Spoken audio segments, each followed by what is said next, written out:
Hey, hello. It's me. Yeah. I feel like I'm forgetting something, but I don't think I have. We'll just get started. Need to make sure the commentaries are enabled. 6, 7, 8, 9, 10, 11, and 12. Oh, that's interesting. So there's what, 17 levels? Minus 2, kind of. 16. It's weird that there's only 12 commentaries. Yeah, I've never actually listened to it before, so I wanted to listen to it for once, see what's in there.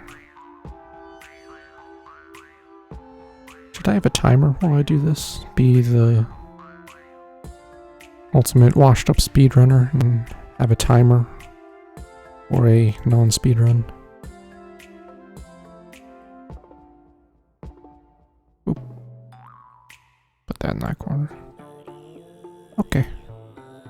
Double check the options. Okay. Voiceovers and subtitles are on.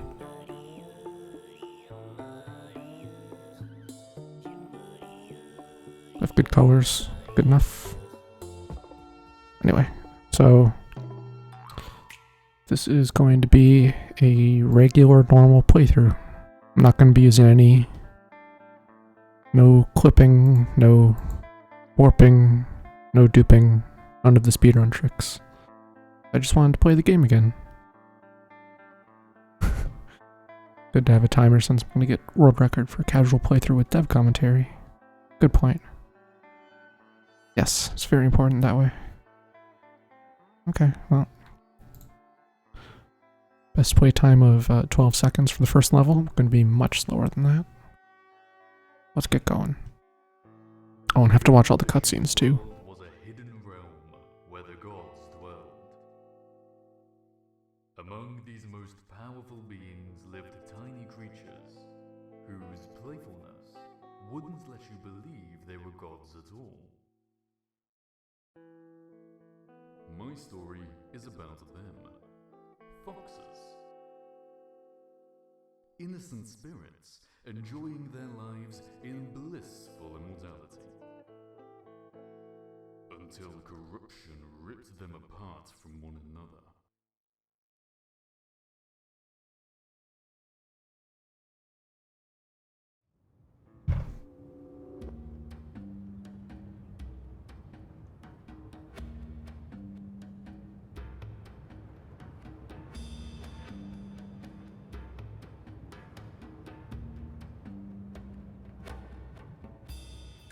Okay.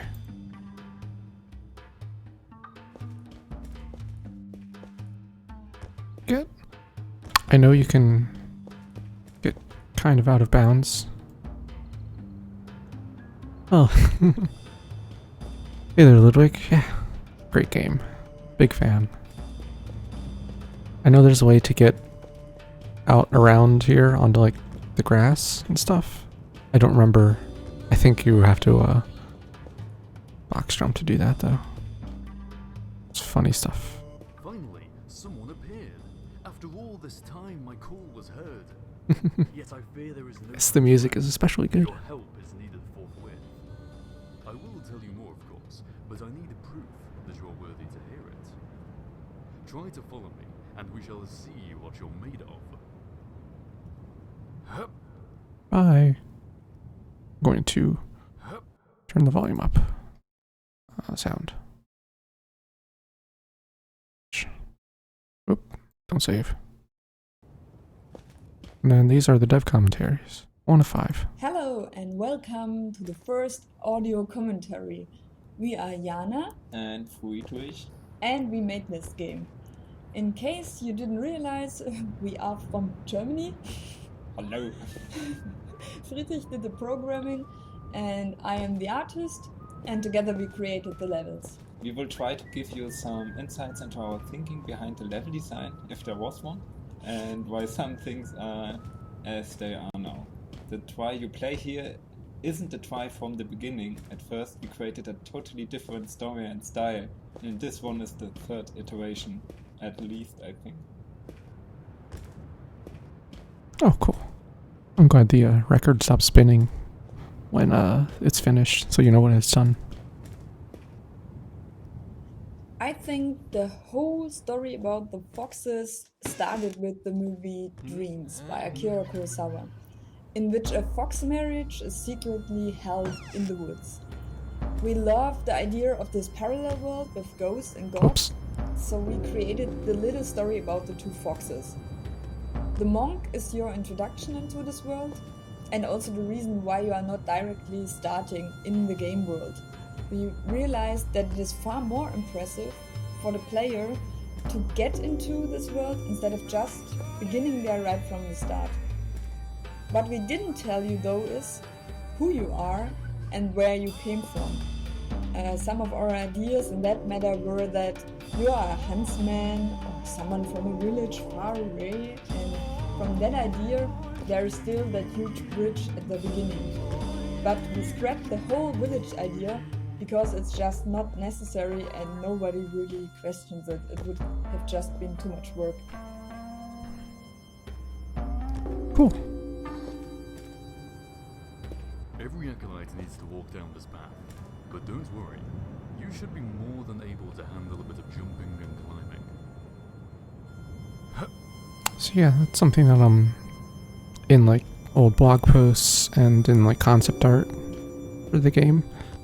I heard about the stuff they were talking about with like you being an actual character and not just some rando. And being like no name protagonist. That's cool. But also in a very old version there was like the try was made by like some alchemist or something. And you were exploring the lab and that's where you find the thing to make the triangles. But that completely changed. Oh, can't get up here.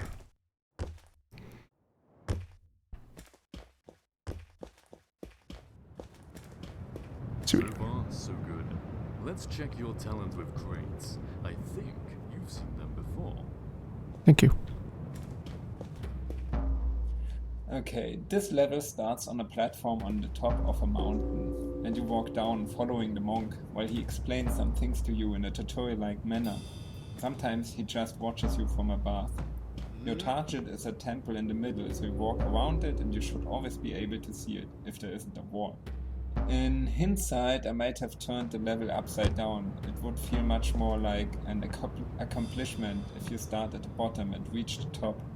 But somehow I also like how the existing level feels like a fall into the rabbit hole. That's a good comparison. Although this path is a complete cube, we try to create a huge level that should give you a feeling of openness. And with every obstacle you overcome, you're nearing this temple. Your goal and your point of interesting. So you're seeing the whole temple, the most important thing in this level, in 360 degree while moving down. Hey Zephy, thank you for the good vibes.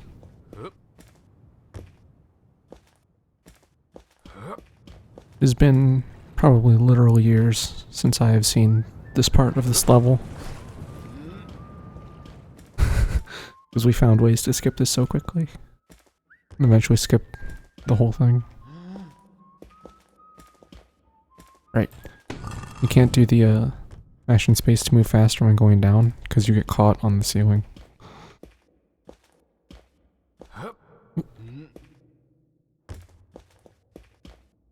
Excellent, you're a natural. Oh, thank you. It could mean that you will survive your upcoming task. Let me show you the place where your wits and strength are needed. You can play this game without clipping? Yeah. The monk Surprisingly. jumped ahead of you in a supernatural manner, which was a temporary solution in the beginning, as it solved the problems of how the monk can be your companion and comment everything you do, even though you progress forward. A lot of games do the radio thing, where you don't see the character, but he just talks to you via the radio. this didn't seem fit for try. In the end, I like his high and wide jumps as it reminds me of some powerful fictional characters like Ranma from Ranma and a Half, or even the Monkey King from a Chinese story. Journey to the West. Oh. That's cool.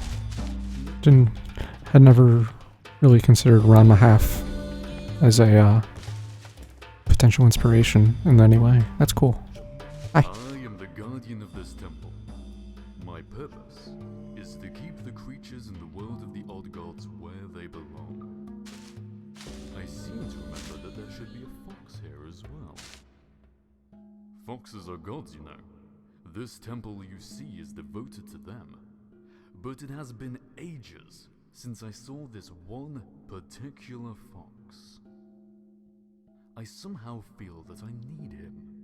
I miss him. And I wonder what has happened to him. And that's where you come in, conveniently. Quick, hurry into the temple and touch the golden portal key to descend into the odd god's world.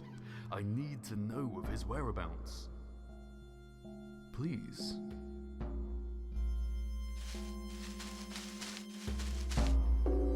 Did you take a look behind the temple? You can see statues there. You probably noticed those statues already. They are hidden in each level. They indicate who was mainly responsible for level design. The green one is mine, while the red statue is Yana's. Interesting enough, this starting mission is the only one where you will find both statues, as they created the show jumping curse and Yana built the temple, so it was a true joint venture. Cool. I had already heard that somewhere. I didn't know that who was who. That's neat. I didn't know it was about who like designed it, the level. It's neat.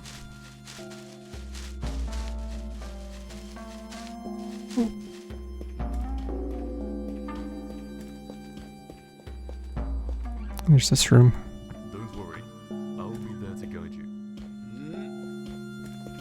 So yeah, if you take the crate from the button puzzle, what's over up there, I think, you can use that to box jump up over the invisible wall and get onto like the ledge around.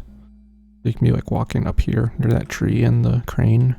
Then get on top of the temple, and you can come in to some gaps in the roof up there. You can come in and like drop down on top of this. A very silly way to come inside. 9 minutes and 45 seconds. Alright. Good pace so far.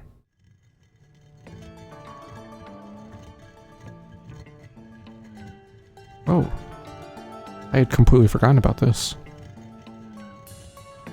That's cool.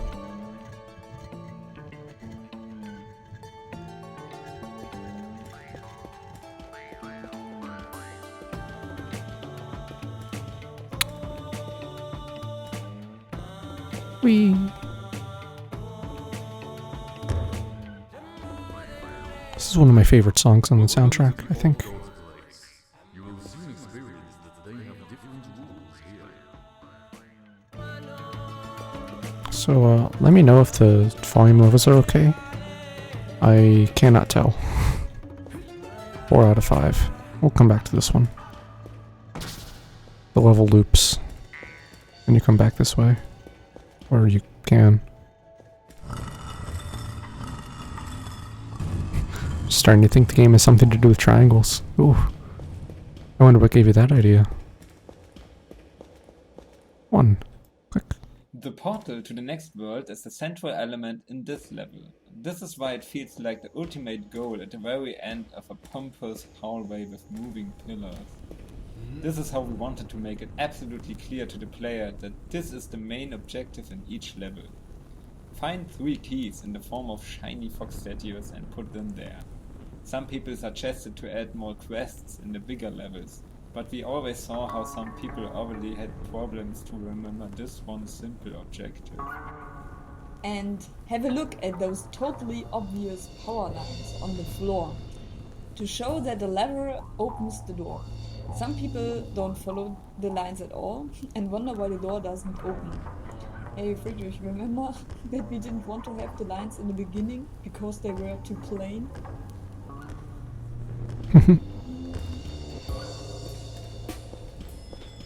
Might be a bit louder than the dev commentary. Okay. Find the freedom to open the portal to the next plane of this world. And look out for the fox. We need to catch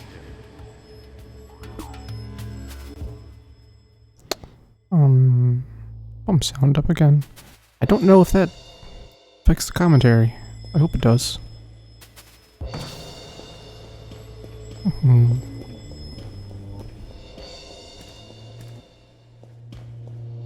Thought I saw the ghost.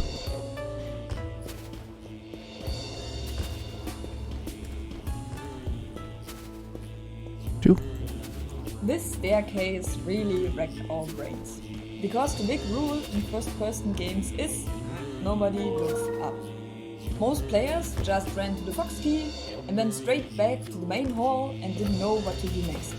So we put the monk there, but obviously nobody's looking at him.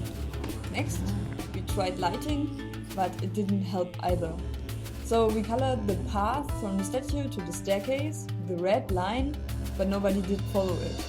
In the end, we put the triangles there also to give a sneak peek to the next gameplay element. I don't know why we didn't put the monk there to let him say, nobody is looking up. Because people already complained that the monk is too ironic, which we had to tone down.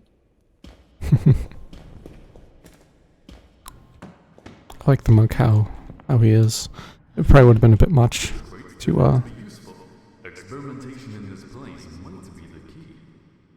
Oh, and in case you were wondering what these glowing triangles are, well, soon you will learn about their powers. if he had been like almost breaking the fourth wall and commenting on video gamey stuff, it would have been a little silly. I'm not sure if I'm going to collect all of these. There's a lot of them, and I don't know where they all are anymore. I'm not sure if I should get them all. Unnecessary knowledge.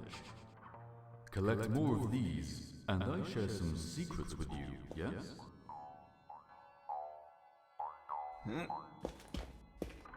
I wanted this level to be a bit non-linear, as this was one of the goals for us, to make a game you can play in different styles and ways. This is why there are 2 doors to the left and the right of the hallway, and you can revisit a location if necessary. I love when you come back to a central location more than once, that's why you will find that in many of my levels. Best thing is if you see the same place again in a different perspective. Like in this level, you will see the whole hallway from above to get to the 3rd key. I really like that type of game design as well, when you have like a hub that you're returning to, whether it's for the whole game or an individual level like this. Also, yeah, there's totally a couple of levels where you will do that. Fox.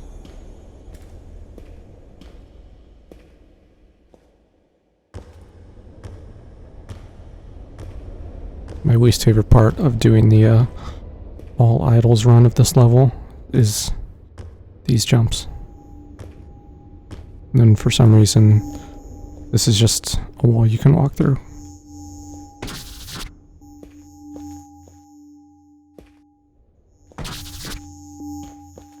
And there's that. Oh yeah, and the developer statues back here. Hi, Friedrich.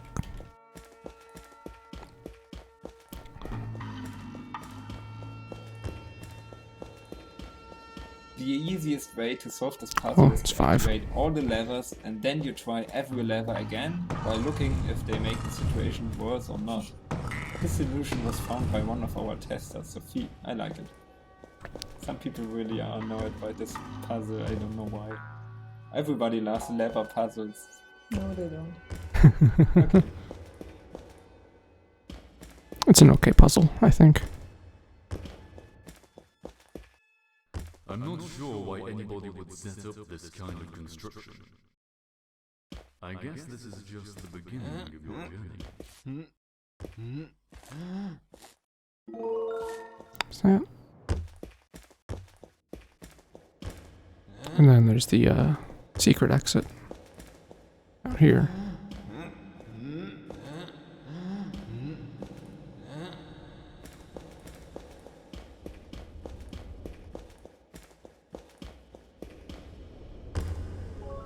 Another statue.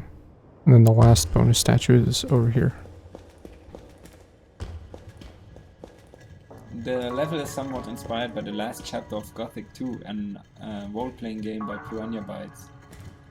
The last chapter is the Halls of Urduras, and it mostly is a linear way to the end boss. But I managed to make it somewhat interesting by just putting some pillars here and there, or a big steel inside a room, when you have to walk around it. So yeah, this was a big inspiration here. Oh. I don't know why that one's labeled 4 out of 5, but sure. I feel like I knew that they were big fans of the Gothic games, or the older ones at least.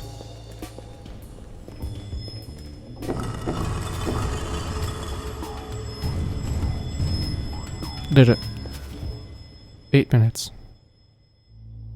I think the level takes about a minute and a half, 2 minutes, I think, in the speedrun. Strongly bound together in eternity. For how long? Not even I can say. But I wonder, Cute. is their union only strong because it's just the two of them?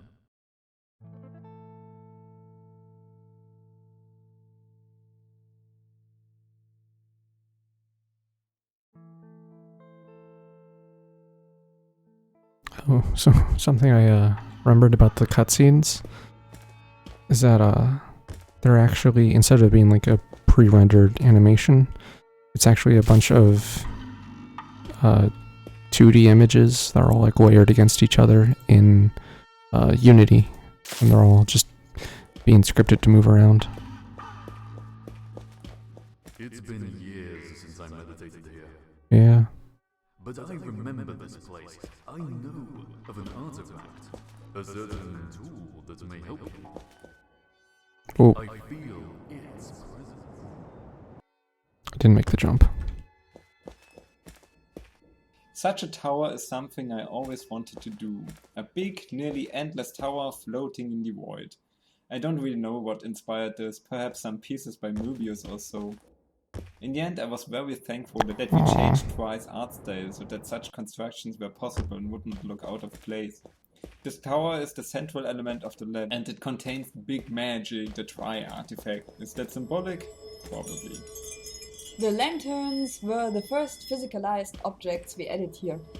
They are pure decoration, but because they are moving around and are movable by you, they really enliven the whole place. So we try to have some more destructible objects in every level since then, because it's cool to destroy things. Yeah, destroy! It is cool to destroy things. They're right. I shouldn't actually run down here yet. So there's a statue over there, one of the bonus ones, and a second one up there. So I guess I'll get all of the bonus idols. I can probably do that in the time I have today. I have another 6.5 hours or so. And the all idol speedrun takes about 2. Let's go in here. Oh, it's a loop. There's nothing there. Weird.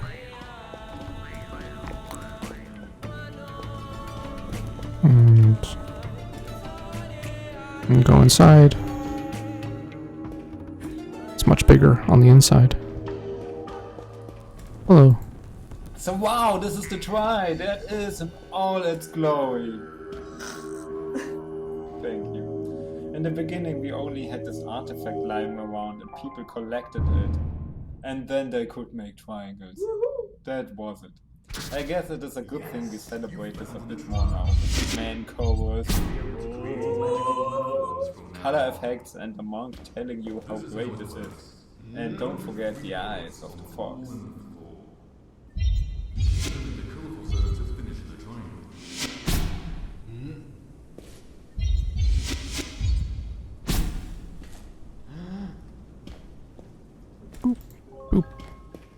Oh, hey. I don't remember this. Try. Cute.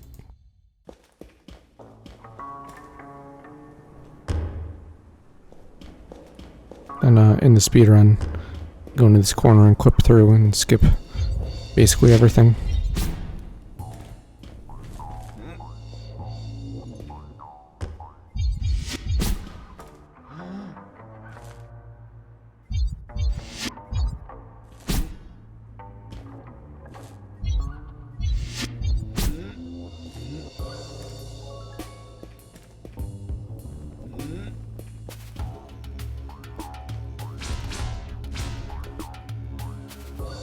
Oh, I missed it. This level was always very iconic, which is why it is our demo level too. You can play through it in less than 5 minutes, I think, or even 3 minutes if you are fast. But I saw people playing it for an hour or more, even though it's very short overall. He took this as an indication that the game is very fun, or very confusing. In hindsight, I have a strange feeling about the trial.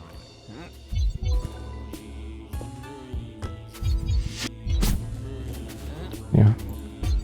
The clip in the first room gets you to, through the corner over there. Over there. And then you just hop straight through here and leave. It's a fun little time save. Statue here. I actually already skipped one statue. I don't think I want to do all of them, especially in the later levels. Some of them get some devious puzzles associated with them. Oops.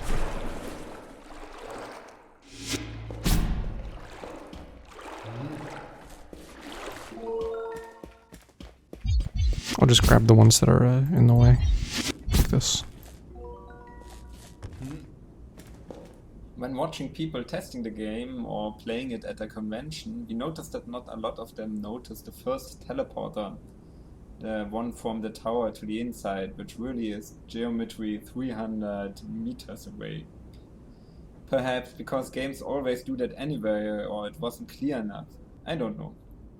The second teleporter, when you come back to the tower, is much more noticeable and reminds a lot of people of the antechamber, because it makes you feel like being in an impossible room. Unfortunately, I couldn't make much bigger use of this, as the triangle gameplay makes it too obvious. Disclaimer, I didn't play Antechamber back then.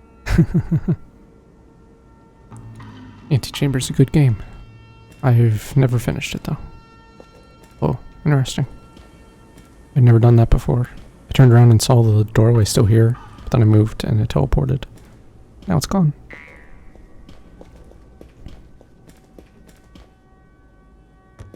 Anyway, I won't do the speedrun jump down. So oh right, I didn't get the third one. Too used to the speedrun where you would have already had this one. Boop. And I guess since I'm down here.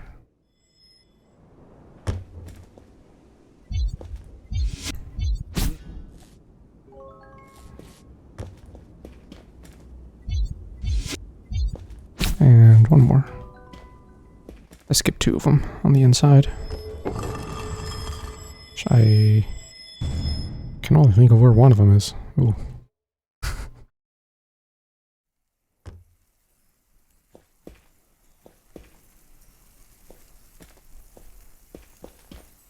A nice tree.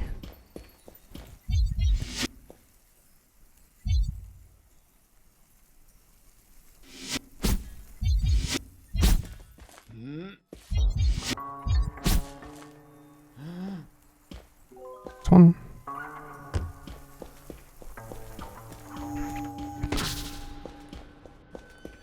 Some acolytes before you experienced the endless joy of creating triangles.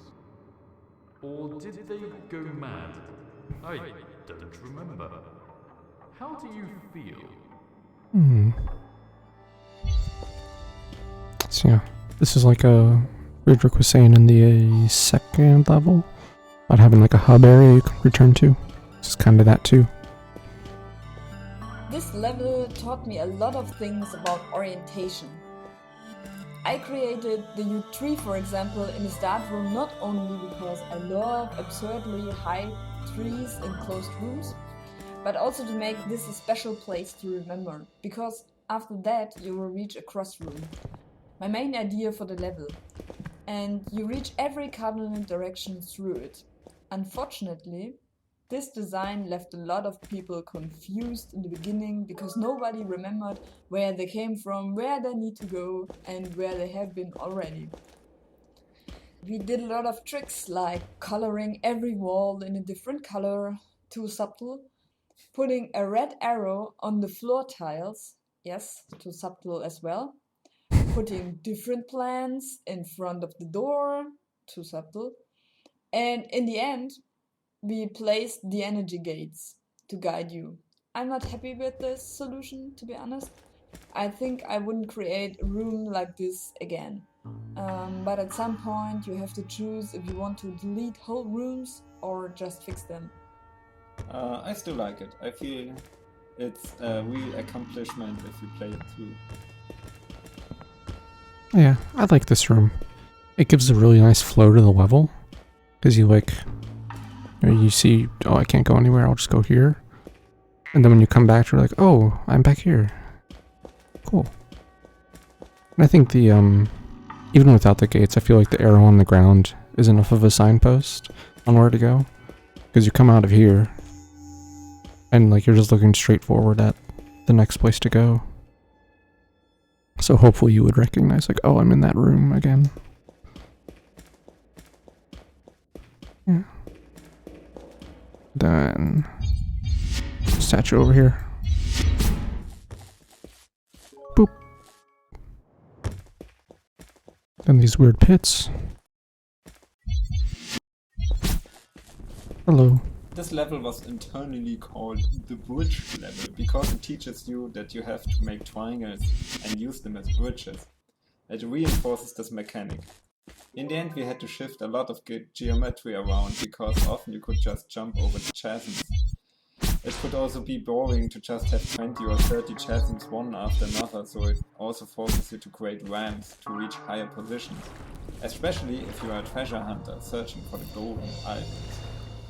And I like the idea of height, and that you are in the cellar to find a key statue and reach the top tower in the end. Cool. Yes. Cool.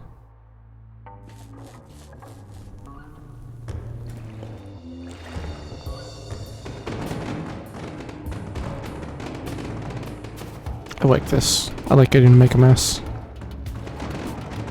Yeah. It's just satisfying. I'm kind of surprised that this doesn't lag the game. Like my frame rate, it is lagging some, but not a noticeable degree for me. Only went down like 10 frames per second. Then there's one in here. There's a second one up high, I believe. Because the red statue is here. And this one's here.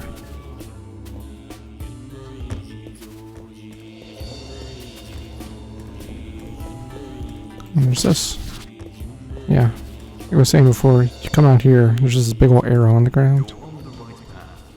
Probably because there is no normal. Thank you. Oh, they blocked that back off again. That makes sense to do. And then, yeah. There's this thing down here, which I think is kind of a weirdly hidden one, but I think this is when it introduces... What even is it? It's like statue vision or something. Oh, showcase statues on H. You can see this. Here's the last one. So I guess you're supposed to use this to like see, oh, it's down here.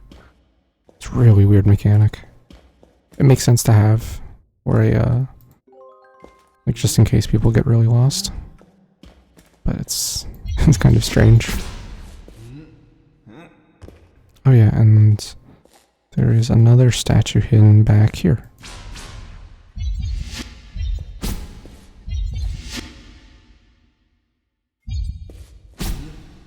Boop.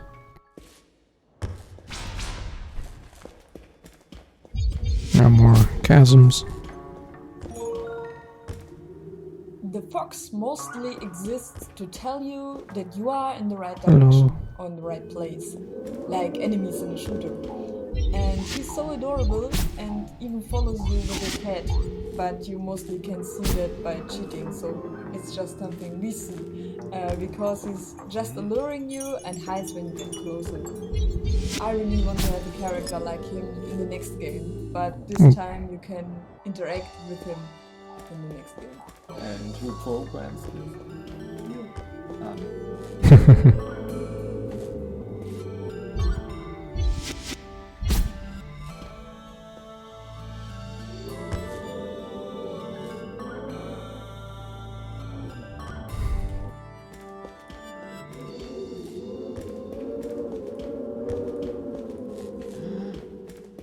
Right, and then the worst room in the level, for the speedrun at least, also has the developer statue in it. Hello. It's John. Jana. And a statue. The reason this is the worst level in the speedrun, or the worst room in the level for the speedrun, because it's really easy to miss a jump, and you lose like 10 to 15 seconds to like climb back up. It's very annoying. And kind of embarrassing. Wasn't there another statue through here? Oh yeah, it's over here. Yep, there it is.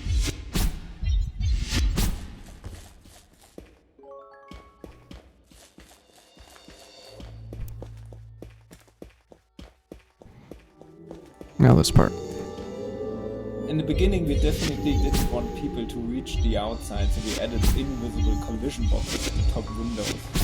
But it's kinda schizophrenic. You teach people to use cool triangles and then you prevent them from exploring. This is why we eventually got rid of the collision boxes and opened the windows. Not in all levels, of course. Some of them are indoor only. I'm glad they have things where you go outside the level. It's very cool. Like in this one, you go up there and there are just big holes in all the ceilings, so you can drop down into like pretty much any part of the level that you had already seen. It makes it very fun to explore and kind of rewards you for remembering where you are and where you've been.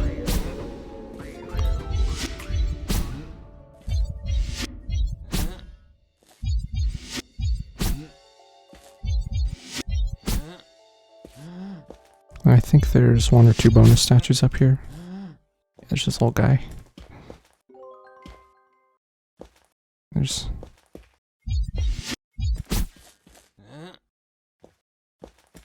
I think if you get too far away or near the edge, it just starts teleporting you back, which is odd. Where does this go? Oh, that's the room with the big pit.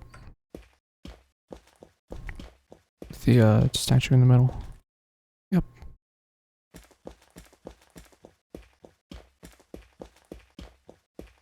And then there's the central room, which means this is the room with the tree. The triangle is directly over the tree, I think. And this is the altar room. And the all idols run, you jump down on it like this. Which is fun. It's a nice little room. Okay. Oh, I missed an idol. I don't know where. What friendship truly means is something you see only when your commitment gets challenged. But is it provocation's fault if a bond breaks? Is proof needed to determine if the friendship is real and true?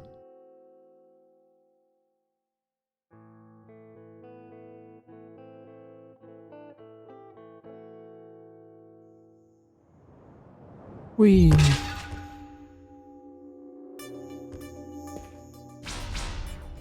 It's another level with the central hub design.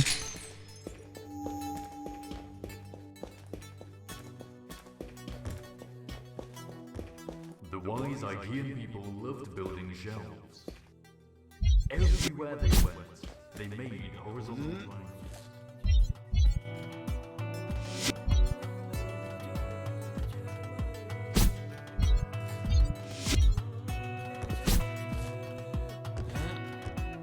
Oh, there we go.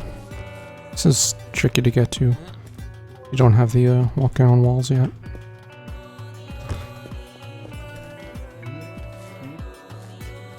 Then what's the line up for that? Good enough. And is there another statue up here? Oh, there's one of these though. After all the stuff we've done, and looking back, I realize now that I really, really love to build boxes that are in boxes and towers, which can create monstrous architecture that is pretty hard to handle in the end. Because if you love to create three-dimensional levels that can be visited from several entries and not only have a floor to walk through, it is pretty hard to plan it in 3D, because you cannot draw those levels easily on paper. And I like the idea of some kind of magician's place where he has a tower and several niches to place ingredients or crates. And the vases are from a very old version of Try, but we kept them because they fitted the idea of a storage.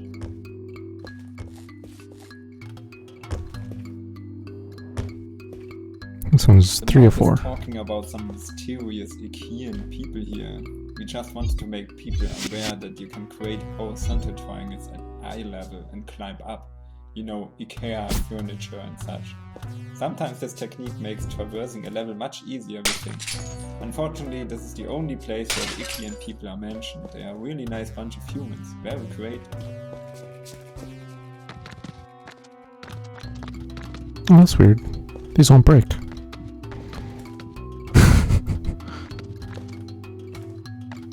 Make a nice thunk sound. Oh, there we go.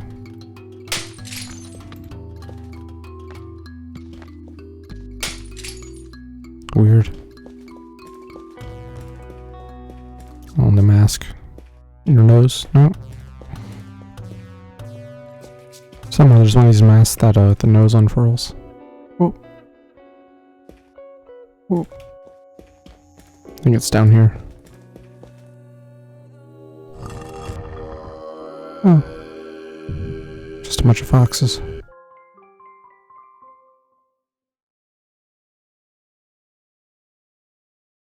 With this second try, you'll be able to walk the walls from now on.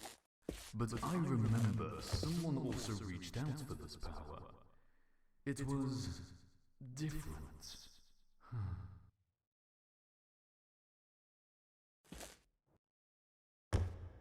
At first, the second try, which gives you the wall walking ability, was just right behind the energy gate, and approaching it didn't feel very special. So, additionally to the effects already seen for the first try, the color gradient and so on, we invented the cellar and the podest coming out of the floor. Makes the whole event more special, and you actually have to use the ability to progress now. And I love surprising the player with traps. That's a good bit. Of like falling in the hole, and it's really clever that you then have to like use the thing you just acquired to get out. It's like genuinely smart game design to confirm that the player knows, has a rough understanding of it. This, no. Okay. It's a different area that does that.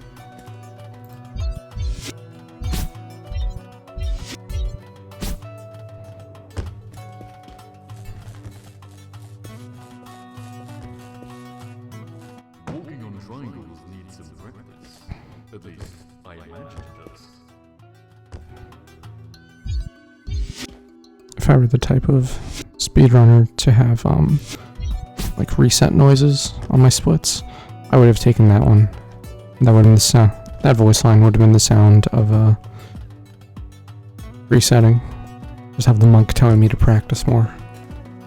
I feel like that'd be a terrible idea, but I'd put up with it for a little while. Then second one. Now here's where you go up through weird hole in the ceiling.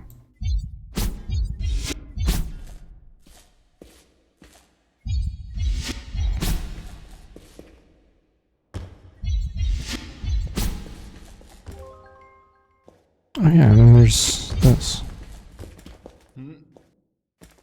Oh yeah, this is just the entrance. Neat.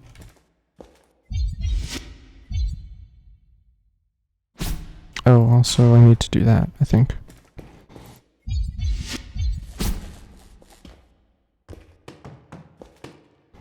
Need 2 boxes. And there's also a third one. And a statue. I like this kind of thing too, where you can peek through this little window and see a previous part of the level. Big fan of stuff like that in general. Oh, got a little peek at the guy. He's just a little guy.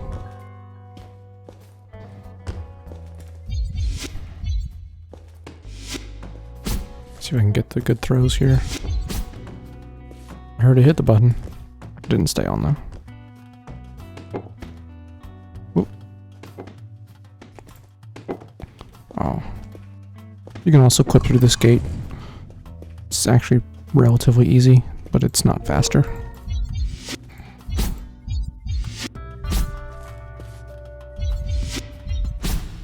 And up and through, and there's... And that's interesting. They give you a portal to bring you back here. Interesting choice. Don't really need it. I don't think you'll like lock yourself in there. Oh, final one. The animated masks are pretty much inspired by Harry Potter. I love that there is always something moving that would be inanimate in the real world. But there are pictures who are moving, and so do these masks. Sometimes very slightly, so you don't realize that from the first look and think, did they just move or something? And when you wait, you see they move. Yeah. I wouldn't have expected those to be inspired by Harry Potter, of all things. That's fun. I like just knowing what inspired the game. Am I? Okay, I am flat on the ground.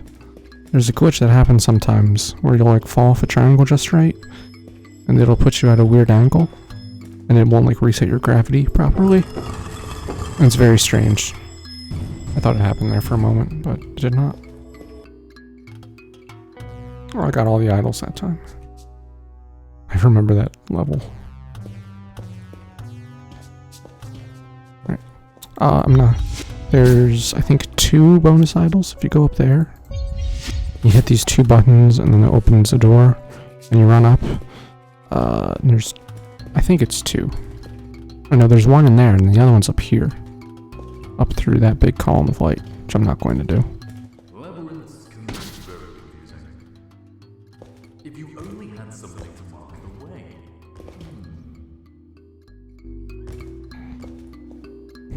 Testers sometimes complained how this is a labyrinth and they had no idea of where they have to go and where they are coming from. Yes, if you only had something to mark the way. Like glowing triangles you can draw everywhere. So the monk gives you a subtle hint now, but the first tester who writing this hint thought it was about the lanterns. Well, it's not totally wrong. You can drag them around and you have to be carefully doing so, or else you destroy them. I like the lanterns. The lanterns are good. I like smashing them. My main idea here was this tower, where you have to reach the upside down portal on the ceiling of it. In this level you can also truly choose your own path and solve the 3 puzzles in your own order. That was the goal, but we had to do a lot of hints and tricks to help people not getting lost in here. As you get the wall walk artifact the level before, this level tries to enforce the player to use this ability as much as possible. I think this does it well. Also, there could be a bit more walking on the ceilings, I think. Yeah. I heard of people just rushing through these halls. Breathe slowly and take some time to admire the beauty of those colourful lanterns. Rushing through these halls line, another line that I considered using for some kind of stream sound effect. Yeah, I mean, who would rush through a game like this? That's just silly. Who would do such a thing? Too far away.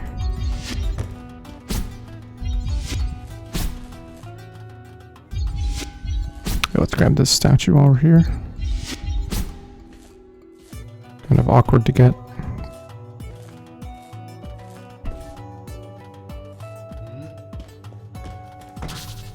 That, and then I think this is the one. I forget if the others have anything at all. No, that's nothing. I think one of them is an alternate entrance. Yeah, it's this one.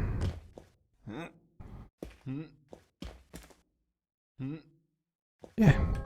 Get the little guy. So yeah, there's two entrances to that one. It's a little U-shape. And then... yeah, I think this level is pretty successful at getting people to use the walking on walls. Because you could get through most of this with just making shelves and ramps. But it would be tricky.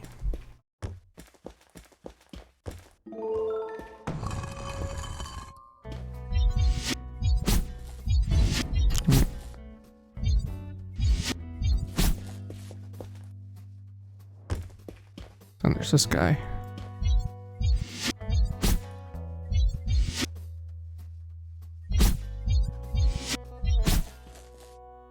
There he is. And this room is fun. I think there's a statue in here. Maybe it's only when you come back through. I think it's when you come back through. It spawns the statue then. When it changes the room around. Switches the gravity and so you get rotated. I don't think there are any bonus ones in this room. It's just the actual one.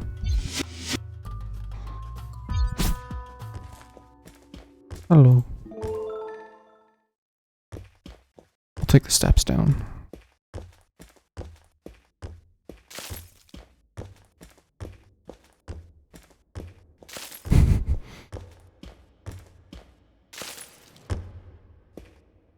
This is a cool room. I like just how this looks.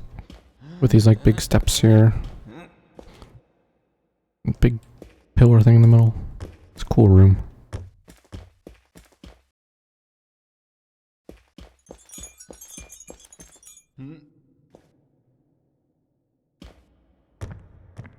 The fish eye effect for when the gravity changes comes out of a need. You need an indication that your normal standard gravity direction was changed, as you change your own gravity anytime at will via the triangles. I love every part where any gravity madness occurs in the game. It's one of my favorite mechanics. At university I already implemented it for a game prototype. Unfortunately, in Tried is mostly cosmetics only, as often it doesn't really change the gameplay. Sometimes we only put it there to confuse the player a bit.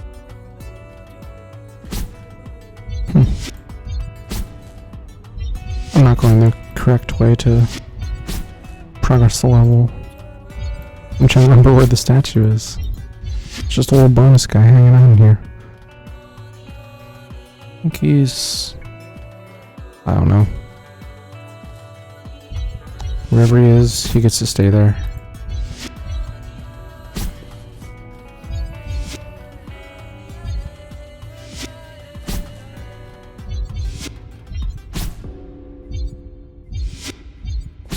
There's one right there.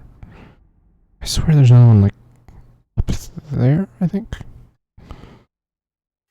Saying up there as if that means anything to anyone watching. It's really hard to stay oriented correctly when you're playing. It's even worse when you're watching someone else.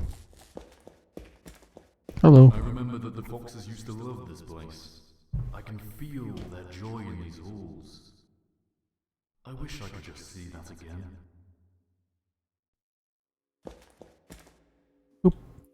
You have to know that this room went through some modifications. In the beginning you got the effect right away when you entered the room, which didn't make any sense because the effect is just impressive when you know the room is changing. Therefore we added the second iteration, a lever to let the player change it, and it also opens the door at the same time. But that was just confusing as well as annoying. And in the current version we let the fox do it. After you come back from the round room, they also get a fox key. This works much better as nobody expects this to happen. So the gravity change is really cool effect having it.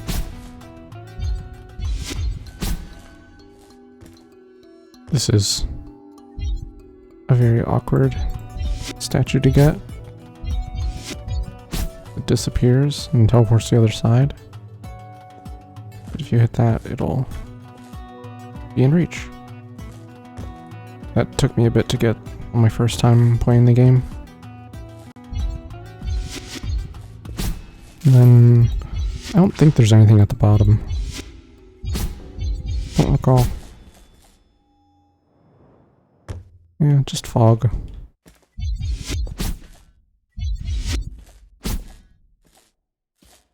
Rude statue trying to run away. I know, right? It's just so it causing trouble. This weird room.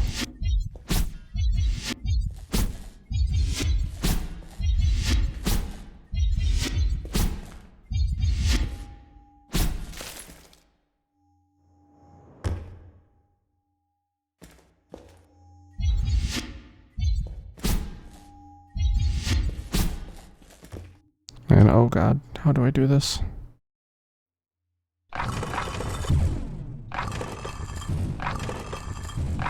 Moves both of those.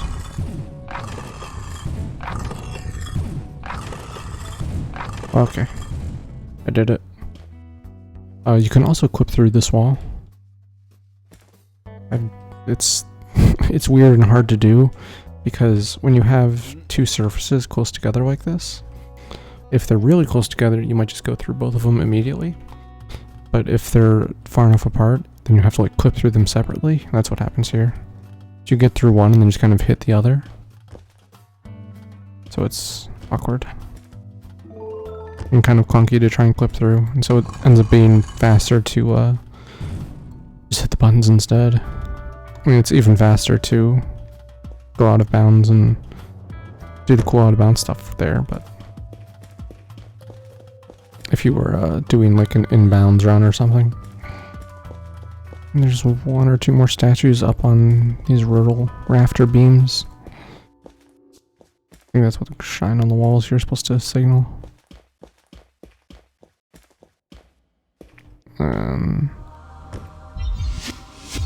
This room is like the bane of going fast. It's so easy to fall.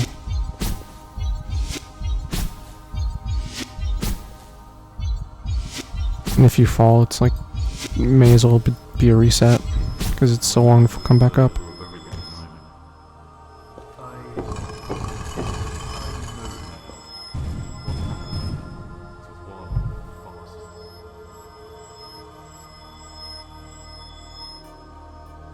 It's the only upside down altar. It's not important or relevant. Oh, they got 6 out of 12. Oof. Why wouldn't the red fox listen to his companion? Did his plea mean nothing to him? Or was his wish to get out of this never-ending, never-changing life bigger than the doubts of a friend?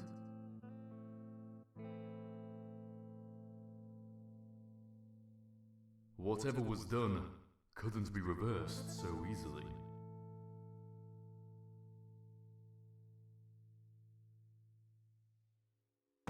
Right, chapter 7. I understand that you may be worried now. I have this theory that the more powerful the bearer of the try is, the more devastating the corruption turns out to be. No offense, but it is a good thing that you are only a human.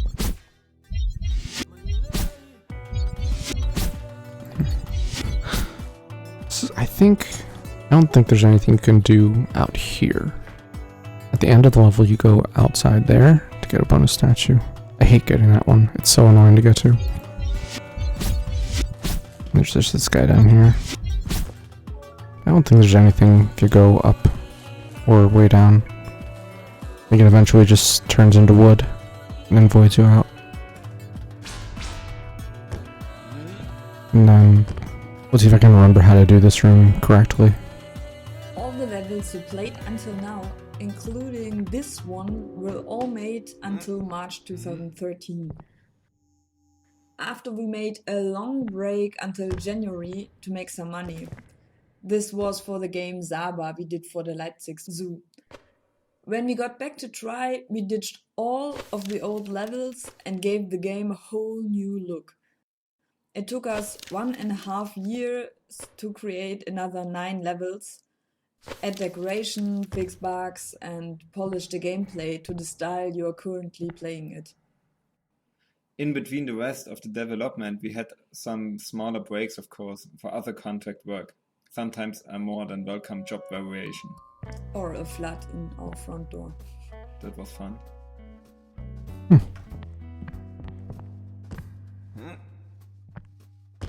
Oh, hello.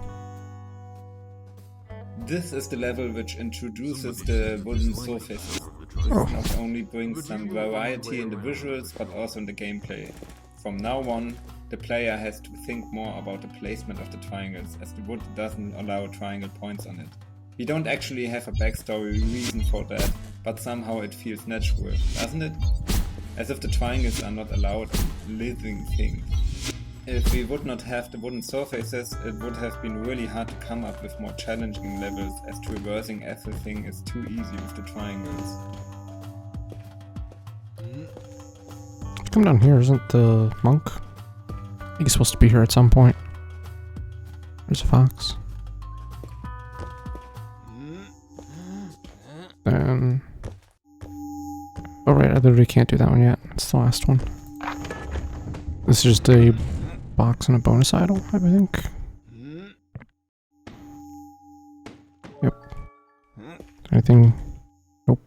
I am the bonus idol now.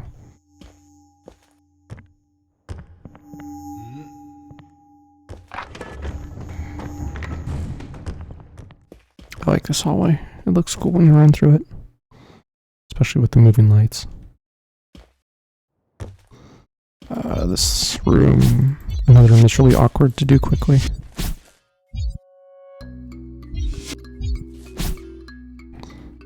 To like crouch and then jump into it. The core element of the level is this rotating room. It seems like superfluous addition at first, with just trying to be clever about having a room with 4 exits, but it actually contains the first hard puzzle.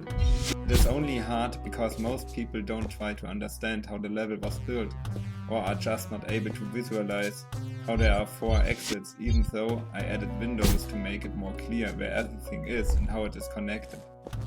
The solution to the puzzle is that at one point you have to go back the way you came. A lot of testers complained about the level being unbeatable as they mindlessly went forward again and again. And as we didn't want to add a scripted monk blatantly telling you that you indeed have to go back, we at least try to give hints that you have to observe your environment more closely. Here I wish we had a more open puzzle structure with some puzzles being able to be skipped. Yeah, I think I got confused on this level for a while, too. Through exploration and observation, you will achieve a good understanding of your surroundings. I appreciate That can reduce confusion quite a bit. appreciate them trying to give that tip, but it does kind of sound very general. So it's hard to know what it is they're referring to. That's a bonus statue right there. It means that you have to come through this leg of the level twice, once to get the statue, and then since there's no way to get back up, you just have to go back through it. I guess you could box jump up. Anyway, hit this and it rotates that room. And now when we go through, we'll be in a different area. This? No.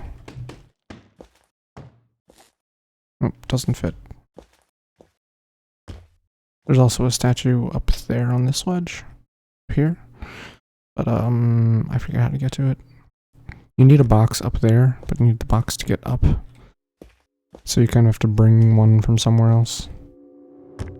I don't remember how to do. It's been eons.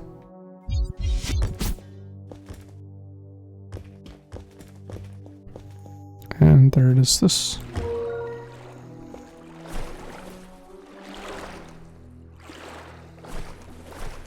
I'm gonna put triangles in water. So just have to do careful placement like this. Nope. Like this.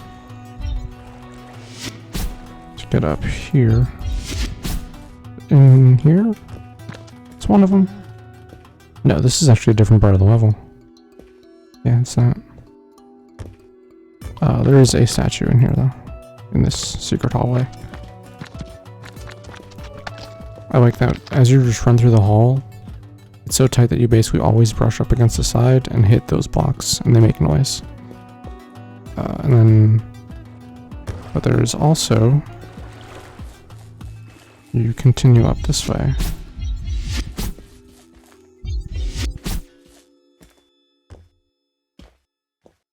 You have to walk along here. And one more statue down here somewhere. There it is.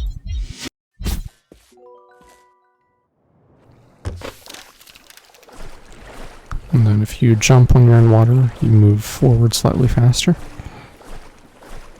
So we constantly jump.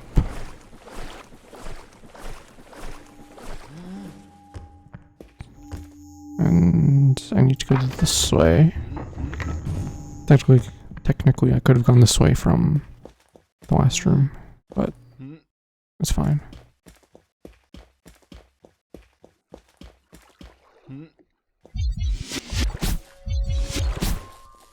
Hello. This is a typical puzzle that displays the difficulty to design levels. At the beginning, you learn that you cannot make triangle points on wooden walls, while it is possible to bridge those triangles over wood. So this funnel turns out to be a puzzle, as a lot of people forget they can easily build triangles over the surfaces. They start to create weird constructions, where others easily overlap the surfaces like intended. And I did build weird surfaces by the way too, when I first played it. We try to help remembering players about this ability by forcing them to make more triangles over wooden surfaces. We are sure that the monks saying, you know you can create triangles close over wooden surfaces would fix the problem.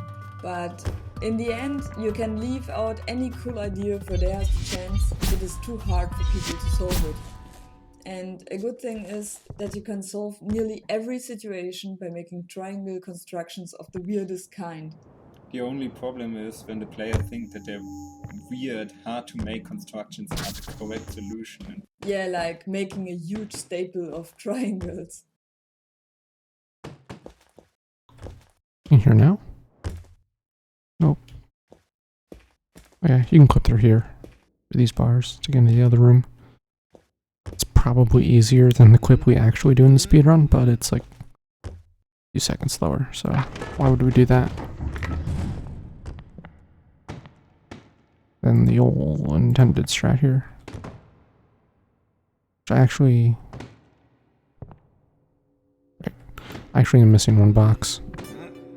I didn't get the one. But it's fine.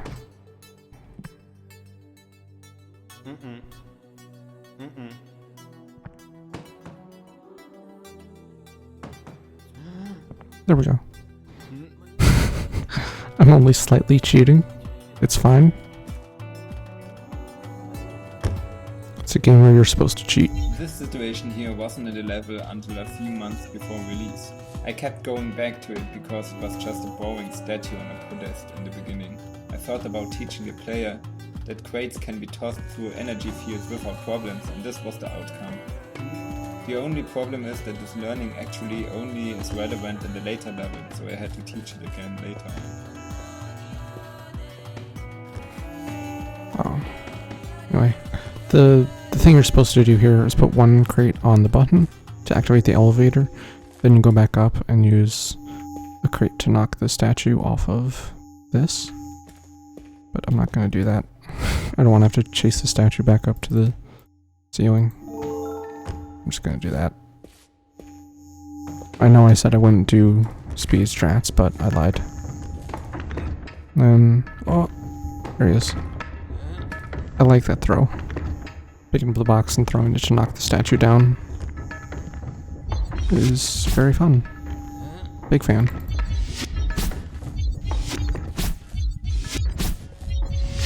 The thing I like about this is that you see the two tunnels that you've gone through, and you're like, oh, this level wraps around on itself in ways that you don't necessarily think of, or you don't really realize when you're just playing through it.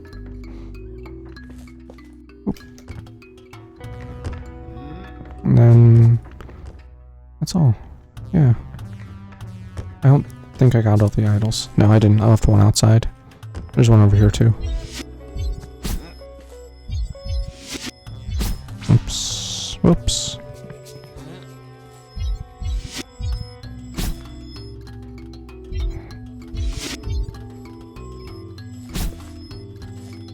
Whoop.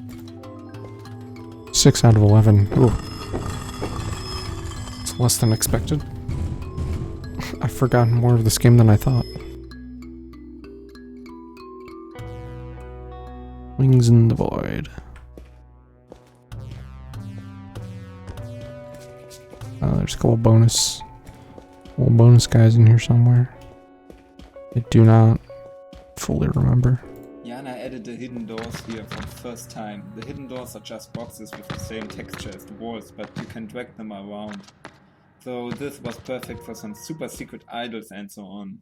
In the beginning it was planned to introduce them in this level, but eventually we also added some in the earlier levels, and they can be super hard to find, so we have to give some visual hints nonetheless.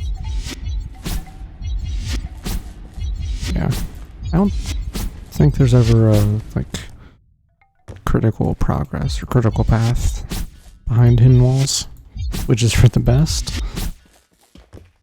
But yeah, need to hit this.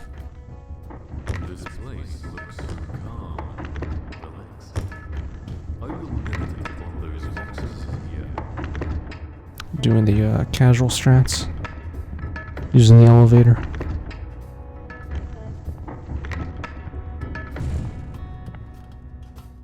And I'm not gonna. There's a statue down there. I'm not gonna get it. It's a pain. I have to do really weird triangles to get to it. Then I need to go over there. Oh, nope, don't fall off. What's this? And I never feel good about going over angles like this. It's always a little bit strange. This level was a placeholder for a very long time, as I abandoned creating levels for I had to create decoration and textures. My purpose was to have a more zen-like level, in contrast to the last wreck your brain over level, where you have to think about the way Friedrich is using the rotating box. I wanted to have a level that just fancies wall walking and ceiling climbing and a relaxing style. Maybe this level was also slightly inspired by a game called Against the Wall, which was made for the same Ludum Dare game jam event as Try. It also features moving upward, elevators, and mills.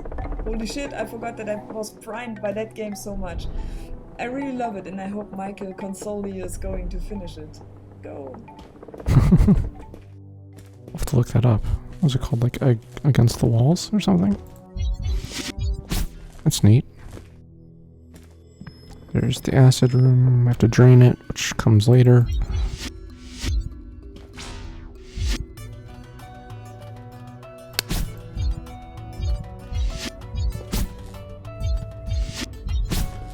And then up here.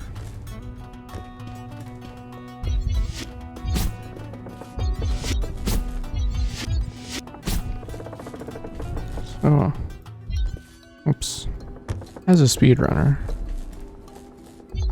one nitpick of this level is I need crates, and right here is the most convenient place to get them, but then getting the bonus idol is in the opposite corner from where the crates are.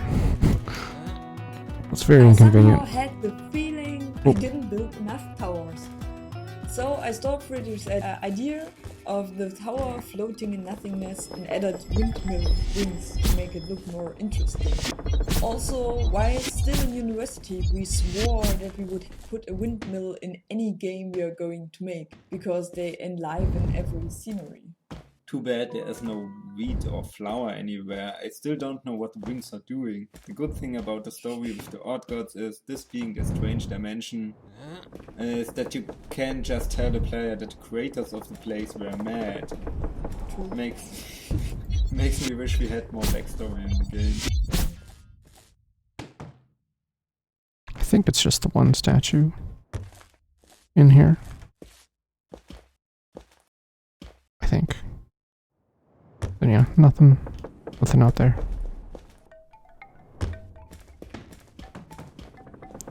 I think if you don't do a box jump, you need like 3 or 4. We'll find out. I literally don't remember how to do casual strats for some of these things. And there's a statue on the windmill that I'm not going to get. There's one down below that I'm not going to get. There's one up top that I'm not going to get.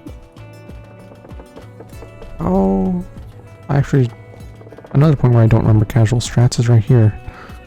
So I'm going to do this. I'll grab that.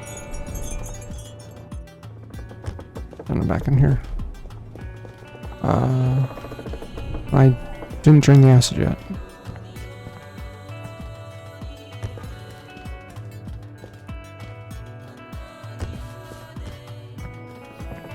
Oh, right.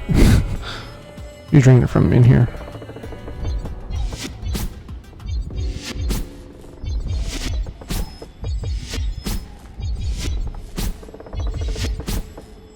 Oh, acid. I love the acid. Acid. Jana thinks it's not the best addition to the game, Indeed. but I think every game blatantly stealing from, inspired by Portal should have acid pits. They were also in the first Ludum Dare prototype, so I just had to recreate this green liquid. Interesting enough, this is the first time in Try where you can die. Hilarious, isn't it? The acid was added here pretty late, as it was introduced in the next level at first, but it dawned on me that teaching the player about light rays would be enough for one level. It also helped to make the situation here a bit more interesting. And the monk can tell you something about it. Clearly it's a win-win-win situation. Mm-hmm.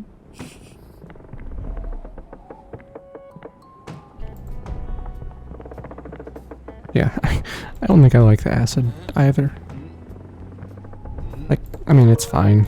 It gives you a way to punish the player if they fail to do something, but it feels kind of counter to a lot of the ethos of the game, I think.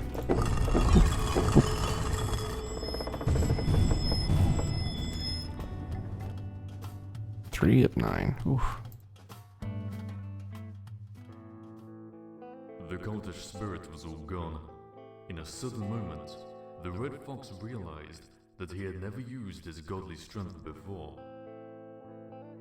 But they didn't change together, and with fear, the Blue Fox watched Red's ugly stare. Blue had to make a decision. Either stay with his one and only friend, haunted by an ominous threat, or run away into the unknown to protect himself.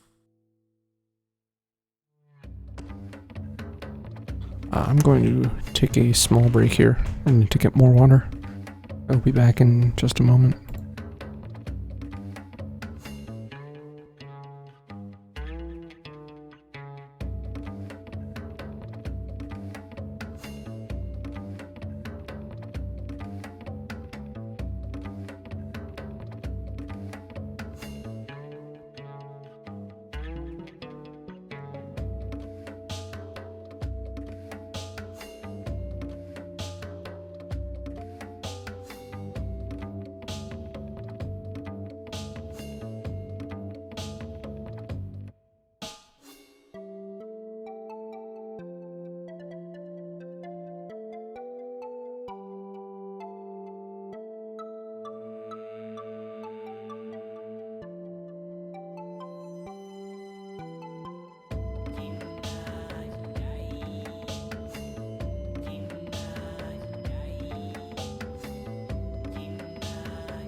Okay.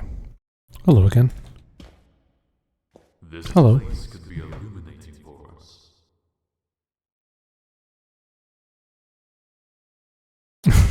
Okay, good chat.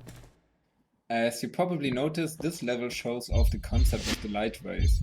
To give the game a better sense of progress, bending the light rays via the triangles was disabled here, and it also gave me the opportunity to think of interesting situations where you only have the light rays per se. It was harder than I thought. I began the level with the central room, which you would re-enter several times, opening all doors one after another. Some parts of the level were actually made long before we redesigned Try. I always liked its structure. In the first Try version we sold, you get all triangle abilities right in the beginning, by the way. Walking the walls, bending light rays, and deflecting Kami all at once.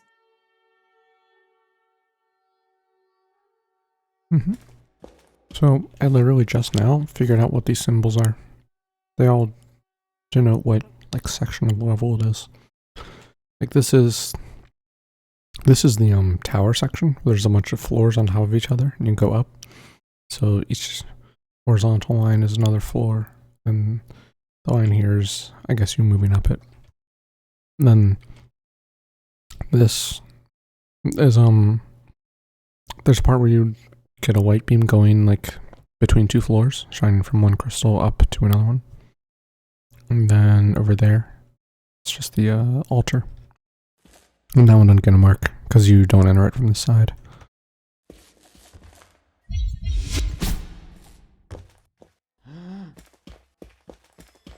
This level, I will resist doing the speedrun strats for this level, even though they're a lot of fun. I think this part is Arena, another really well designed section of progressively teaching you how this mechanic works. Even though it's something that appears in like every puzzle game ever, it's still good to just make sure people understand curious how it works here. Especially this part, when you have the loose crystal.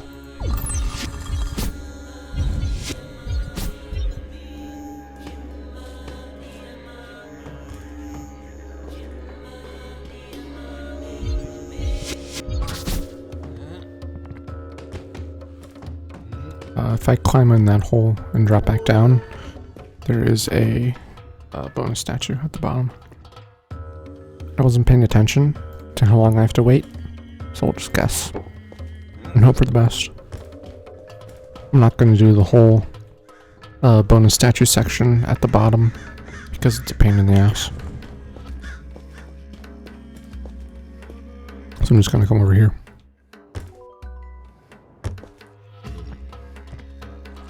But here's the first section of the shining a light down. You unblock it here, and it goes down to another section of the level where you need In it. the time we had to make a pause for another project, Friedrich created a 4th level for the old version of Try. He never finished it, but brought this room to the current version. A screenshot from this room, untextured and just lighted with colors and ambient occlusion, made me rethink the whole design for Try. So I decided we should get rid of normal maps and wannabe photorealism, but instead go back to this clean style with a restricted set of textures. This was not only helpful to handle the production, but also created a design that made situations more understandable to players. Triangles are easier to create when you see tiles everywhere, as they help you see more spatial. At least we hope so. God, that is like a really important thing in this game, is having the tiled walls and all these grids everywhere. It is so much easier. Cannot imagine doing this if it was like just weird textures. The art style of this game is really important to playing it, I think. Or like to making sure the game works, you know? The lightweight tutorial has several flaws, each teaching you one tiny bit. First, there are lightweights. Second, they activate crystals which do stuff like open doors. Third, the crystals need to be placed on special pedestals. Fourth, sometimes it's helpful to not have the lightweight activate a crystal. This theme of several flaws was reiterated in the same level, with the 2 lightweights activating the big door at the exit pit. One lightway comes from below, one from a room in the upper region. So it's a very 3-dimensional level, even though it doesn't seem like it at first glance. And which tile was it? There it is. There we go. Statue falls out. And I think there's one in here.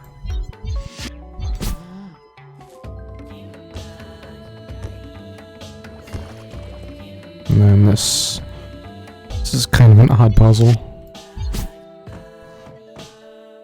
I did kind of like doing this back when we had to do this for the run, of like having to move the boxes around and stack them up. It was kind of satisfying to get these movements down quickly, but ultimately the clips here are so fast.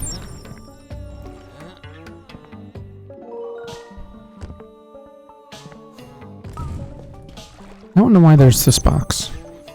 Usually when a box is somewhere, you need it for something, or it has some use in case you need it, but I don't know why that box is there. So you can't really use it to climb out or anything. I guess you could use it here to like boost yourself up a bit. Oh, wait, what have I done? The beam's not going up. What did I miss down here? Oh, right, that.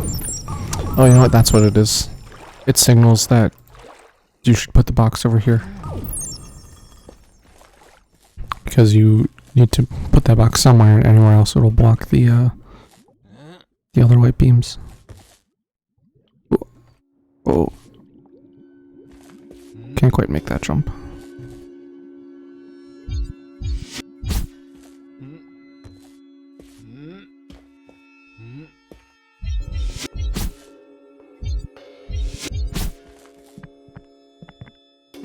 I fell. All the way down. Oh, right. I missed a statue anyway.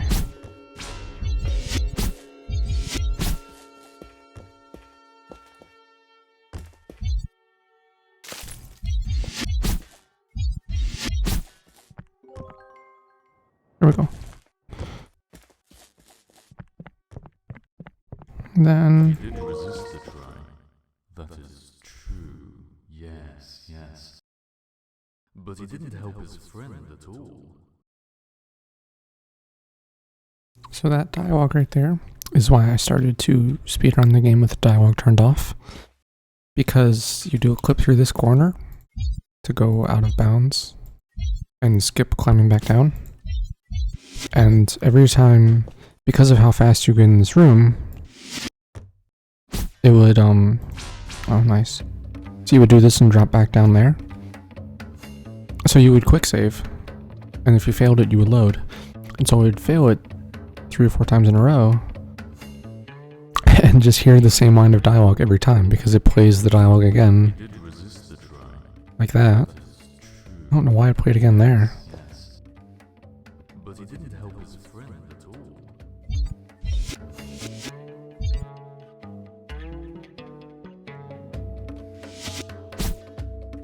So yeah, I would, if you fail this clip, you just hear the line over and over again.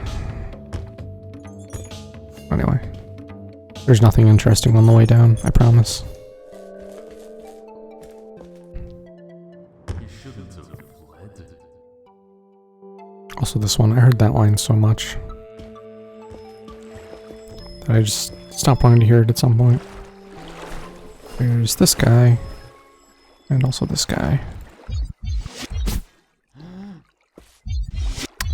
Which, that one is actually annoying in the speedrun, because you have to lower the pillar by taking the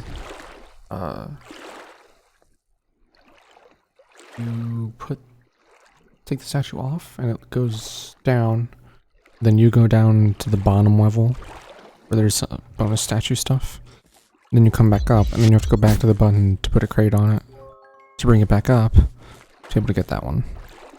So I don't think I ever found an out of bounds clip to get to that from like the other side or something. Because if I recall, that wall is like facing outwards, so there's nothing on the other side, so you can't really get around to it. Alright, chapters 10. So this guy, you can clip through to get to him. I won't. I also probably won't get him because doing the reflection for it is annoying. I love this endless funnel of never-ending falling. It's a bit confusing at first, but as there isn't much you can do, you should understand the solution pretty fast, I hope. The real element here is the surprise. I'm glad I had the idea to reuse the place by adding the key statue at the top. Nothing is more sad than a fun room that fools only once. Yeah, funny indeed. Some people got really angry that they had to make triangles that fast, which is interesting because you can just let go and watch the scene as you cannot die.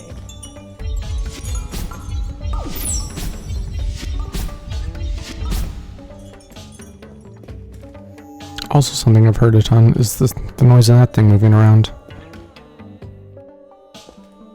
I'll go up and around first. I forgot that you can't just block all of them. You actually need to unblock, I think, 2? Or leave 2 of them open. Whatever. It's been so long since I've done that. It's another thing where we found clipping strategies to skip it and just never done it again. Here are the first timing-based situations added to the game. They always feel a bit cheap in terms of challenge and idea, but I thought it would fit into the game at least in this place, especially as it is a change of pace once in a while. It's funny to see how this is an obstacle to some players, just because they are in another state of mind, thanks to the former puzzles not being about timing at all. This is why testers thought the solution must be totally different. Ah, well, people forced me to add running, so they have to live with it. It's interesting that there wouldn't been running initially. Thank God there is. This would be such a slower game if you didn't have the running. Where does this hole go? Acid, okay. I'm actually going to use the crystal. For once.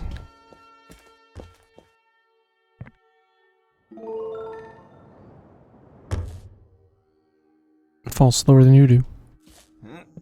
That's a fun detail. Just most things not, of,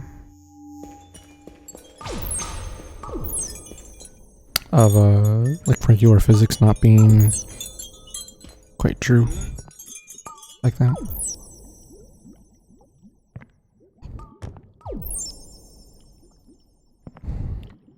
There's a thing in there. I'm gonna skip it. Not gonna skip this though. I need this. I just thought this was a cute way to do this, where you come back and then you're back on the vertical one. Oh! I hit the wrong button. There we go.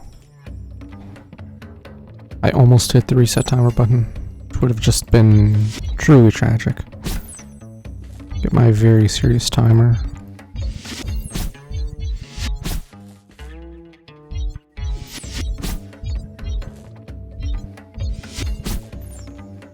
And there's a statue over here. What's up here? I don't remember.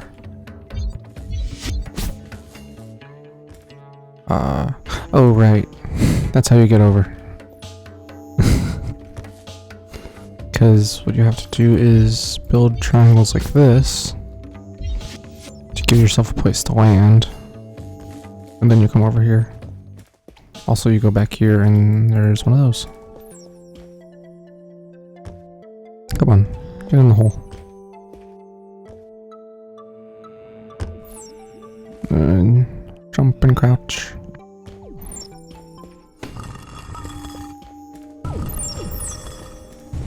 Bring light to this darkness with this third try.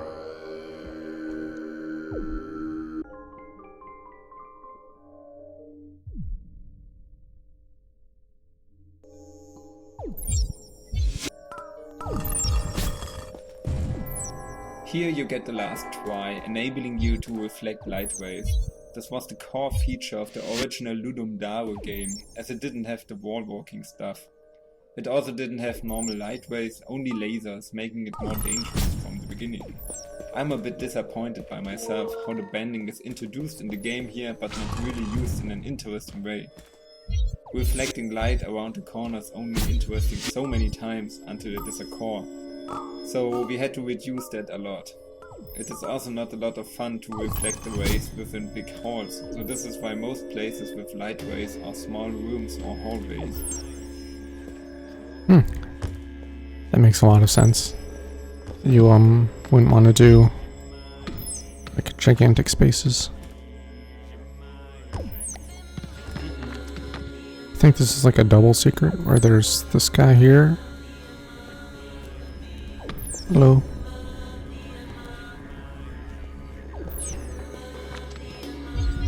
Yeah.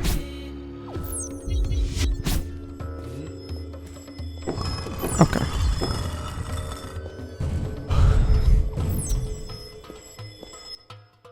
Okay. Level 11. Oh my god, this part. Oh jeez. What have I gotten myself into? I actually need the crystal in here. Another thing I don't like is it's really easy to miss that crystal. You have to really look around. Okay. The reason I don't like this, because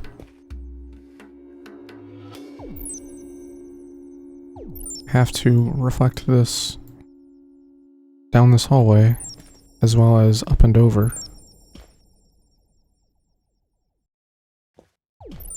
This thing, because it won't go through this.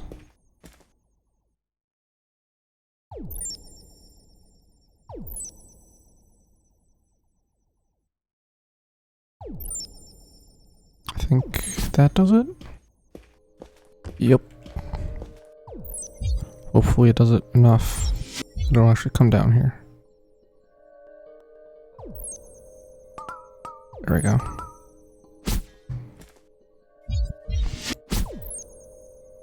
Nope, nope, nope, nope.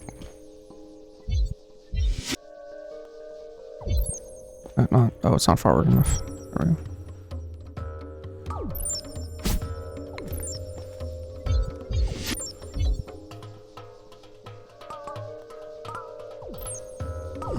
There we go. Then, where does this go? I think it's in here. Yeah, it's down there. What does that switch to? Oh, it just opens that. Another room that is a real pain in the ass if you try and do it fast.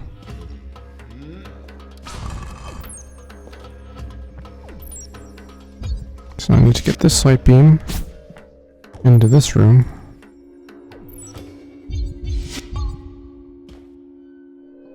I keep bumping my nose into the microphone as I lean close to it. I hope that is not making noise that you can hear. There's that. It's not as bad as I remember it being, honestly. Hello. Just some friendly advice. Don't take light that have a red color. Thanks, Monk. Deadly light. Players beware. Now your triangles have to be placed extra carefully, as this will be your second most cause of death. Right next to the acid pit. Not counting the exploding boxes in the room in the north, unfortunately this doesn't introduce much different gameplay.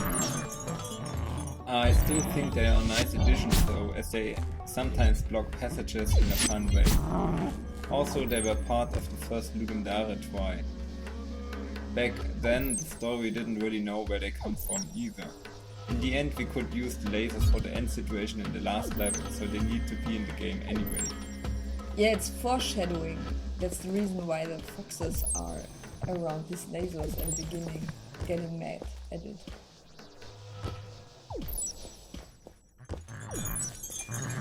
I had completely forgotten about the foxes in this room, because there is this laser beam in the middle that you need to get rid of eventually. I completely forgot that all these foxes like appear and growl at it until you get rid of it, because we skip the trigger that makes them appear. Because we clip through the walls and skip that first light reflection puzzle, so you just never hit the trigger. So I am going to do the speed strat for this, because doing it the other way is boring.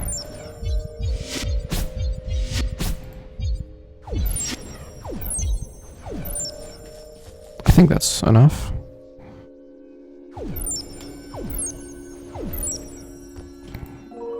Okay, and then... Hello. The little floating ghosts are the kami, and they are here for the purpose of showing you the way. Their real introduction happens in the next level though, but sometimes it's fun to give some kind of foreshadowing. Yeah, I like the kami here. Just kind of pointing the way. It's fun.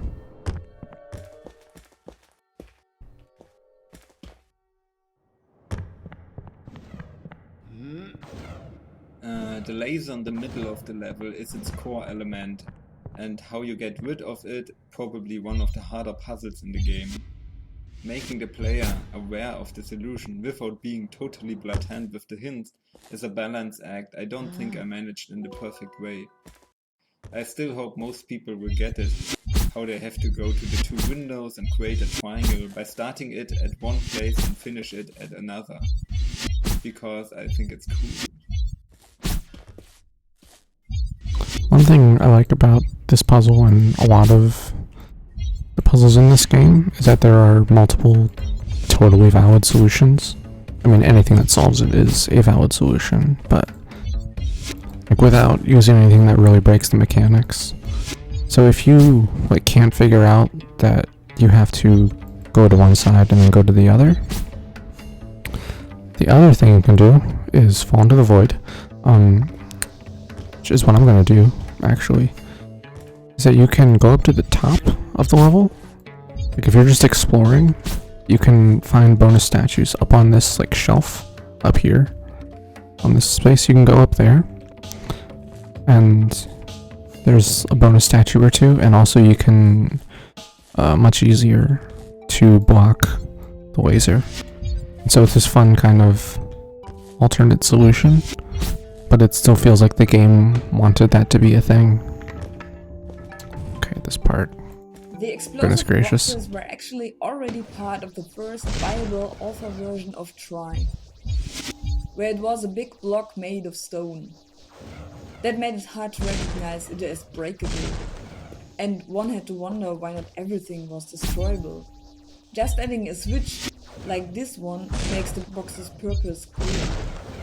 The first version had that breakable block much earlier, in one of 2 sublevels.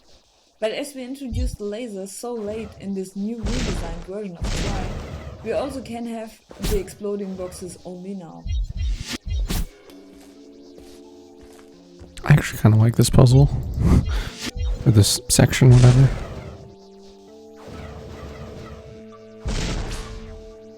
Oh, right, there's another one. This is the bunk direction for a extra one, a bonus, old bonus guy.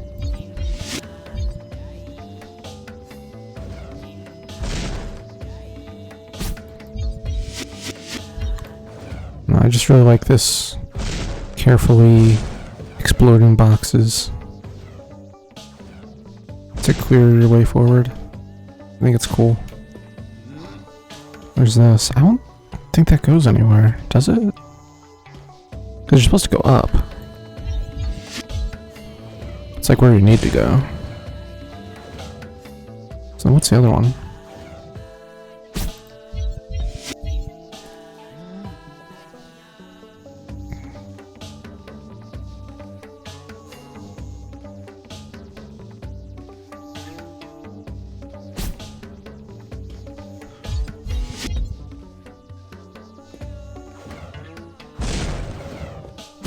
I think this is just back into the first room. It's just a loop, isn't it? Yeah. It's a loop. Neat.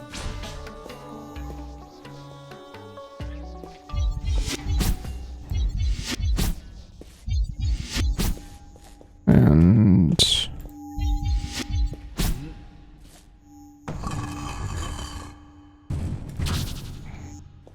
wait. Where's the other thing? Oh. So yeah, like they were saying in the commentary, you're supposed to like start a triangle over here, go over to the other window, and make the other points for it.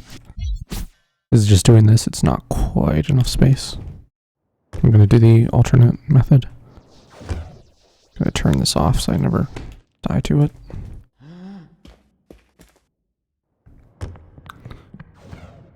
So, now we need to jump down.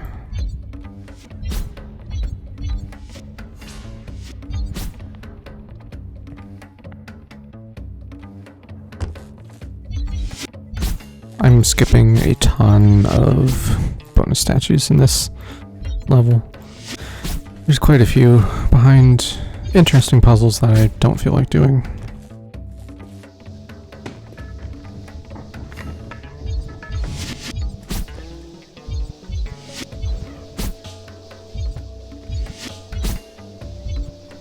And then just this room, acid and lasers.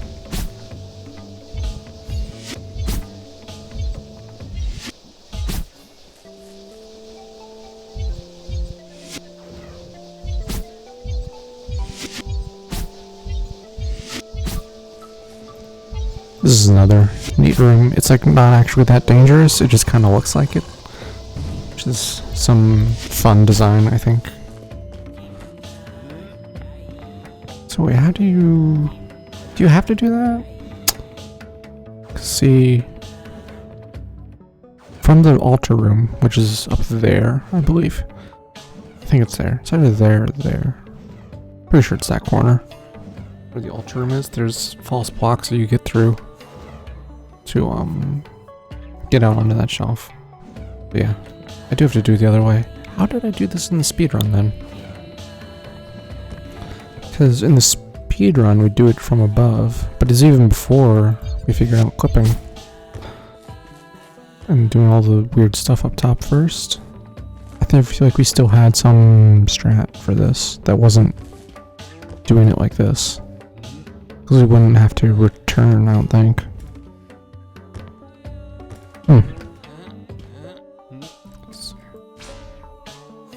Oh, is it just if you crouch, you can barely get the space? No. Well, do that. And away we go.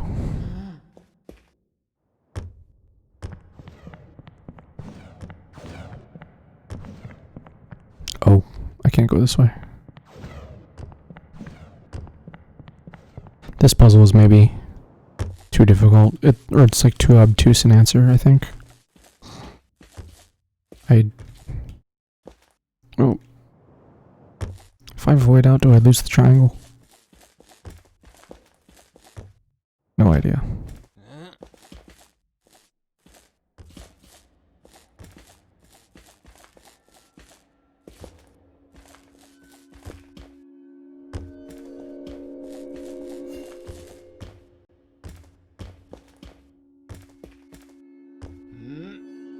And this.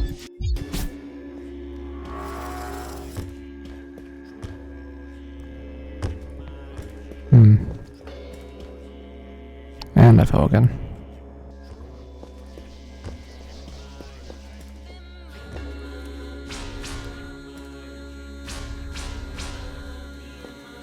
And now we just go down.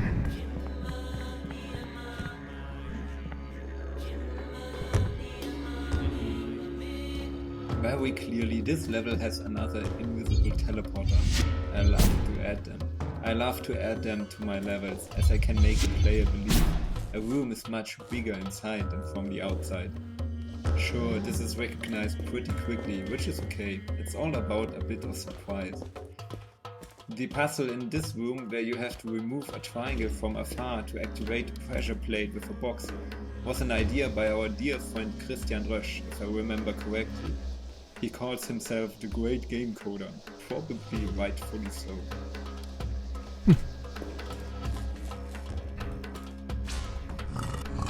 Oh, it's too steep an angle.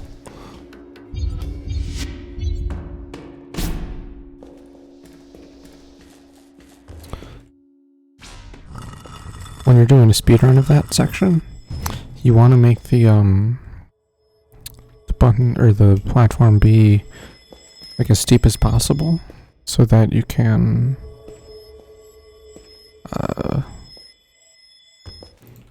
so it's easier to click. You don't have to be as precise. This is what I was talking about. You come out here. Oh, is it that we would clip through the bars on one of them and then draw the triangle? Because these bars are super easy to clip through. It takes like one triangle. I think that was it. Let's just figure it out quickly. Who am I, really? I don't. In all these years, I've been the guardian of the temple. Let's find out what this is all about.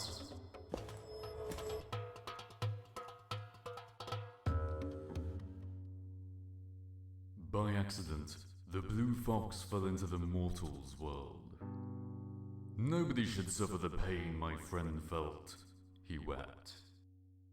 From this moment, he swore to protect his companion and seal this world.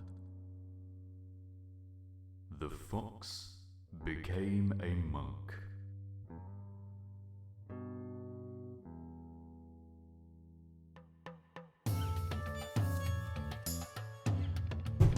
Oh.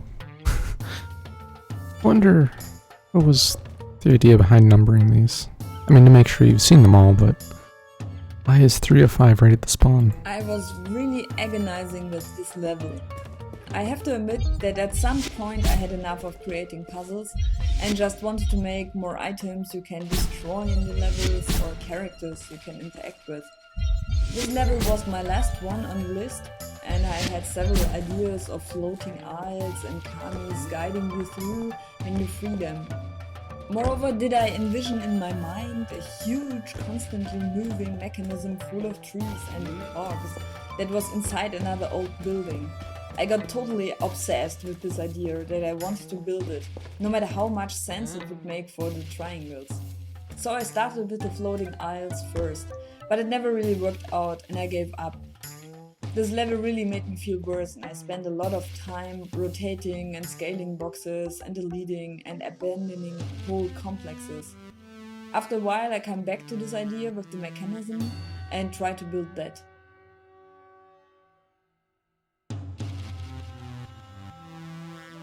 Yeah, I do kind of like this level, but it's a lot. There's a lot to it, and it's really long. Like before we figured out the skips in the speedrun, it was 12 or 13 minutes long. It's just so long. After a short while, I had my boxes and boxes and boxes and boxes obsession again. I even had the idea to have a moving room that should rip off whole walls to make way to another path. And I found the idea kind of fun, that you see all the fox statues and the portal at once, but can't reach them due to magical barriers. In the end, I couldn't finish the level, which was full of ideas, but nothing really worked together. I realized that I would need Friedrich's help to code some stuff, especially to make the moving room happen. You had some crazy ideas like breaking up half of the level down when the room rotates. Too bad we had deadlines. And I also added a few puzzle situations, but generally your level was mostly about atmosphere, I think.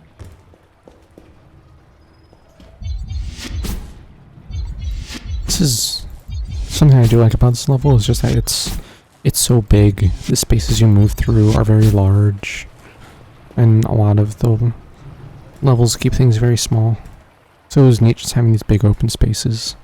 You don't really do much here, but it's neat. If you followed the development process of the game, you maybe know that the kami, those little floating ghosts, were very early in the game. We had them in the first purchasable alpha version, and they were an important element, as they showed you the way to a big room in the end and open portals.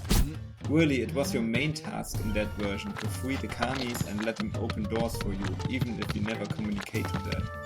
In this redesigned try, the kami became less important, but still a fun addition. I like how they are nearly everywhere in this level.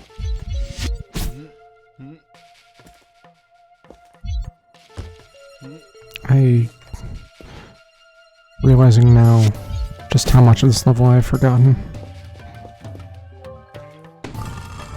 And yeah, shout out to Yana for having the idea to put the altar and all the statues at the start of it. It's extremely good, because it made the speedrun extremely fast. And there's this level, or room, which is weird, you just have to run around it once. And now, there's like, you've teleported.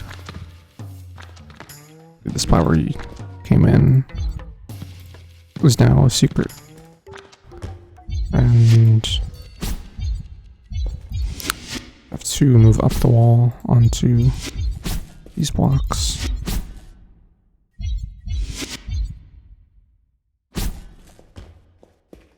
Wait, isn't it here? No? It's just on this somewhere. There we go.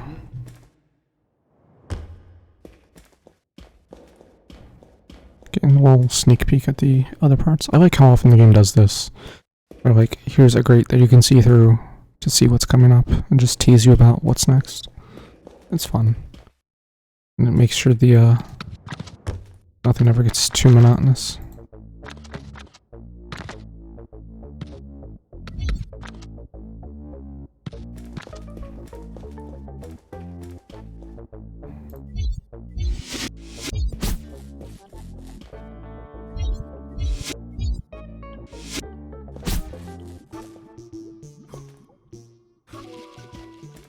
It's that guy. Did I don't have the common moving through here.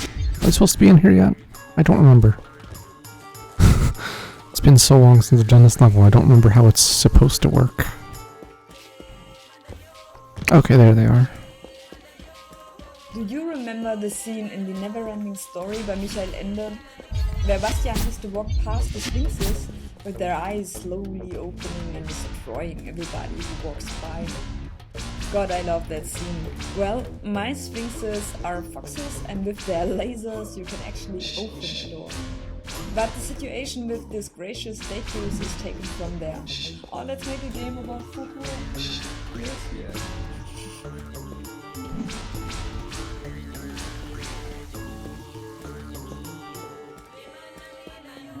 Isn't there a statue up here or something?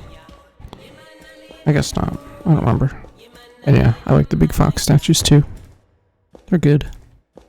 And if you look, they're just the small ones scaled up really big. But they're good.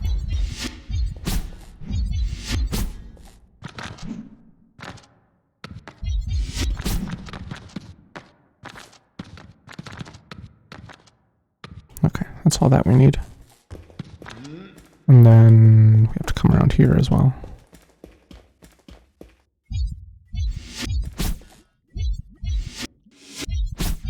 Over this acid pit. Oh, okay.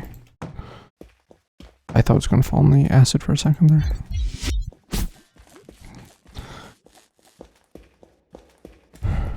And then... what did all that do? Oh, right. What I was thinking of up here is that this light points to here and hits that. Then there's another one over there. This is a really neat room with all of this stuff you have to go through, like moving things around. I feel like it has some real vibes of like you're in an old temple and like all these triangles are here, like it's some old vines that have grown over it or something. And like you're trying to like clear your way through and figure out how to activate these ancient mechanisms. It's a really cool thing. Is there a statue in here? No, I don't think so. Okay, and then we're back here. There's the first one. Also, I really like the general idea of this level of like, here's the string of kami that will kind of lead you through the level. So many have failed, but you managed to get the furthest. In this world, old buildings get overgrown with triangles? Totally. That's rotating my new room headcanon. was really hard to do, maybe because I didn't understand the physics engine well enough. The problem is that the room is so conflicting with the static nature of the rest of Trine. So you could have other dynamic objects in this room, and together with the player they need to move with the room itself, not sliding towards the wall. For a long time it was possible to glitch through the level when the room rotated, until I found out how I have to organize the physics engine's rigid bodies and so on. I also have to make sure that it is not possible to create triangles when the room moves, but only within the room. Otherwise they would float in the air. A fun task indeed. Yeah. Can't make any triangles. I also have always liked that there's this miniature model of the level here, and this room here is where we are. So it kind of visualizes part of where you were. This is that first level, or first room where we started. And then here are the other rooms that I definitely remember what each of these are. It's like not a useful map of the level or anything, but it's neat. And I'm skipping approximately 1 trillion of the bonus statues. Whoa.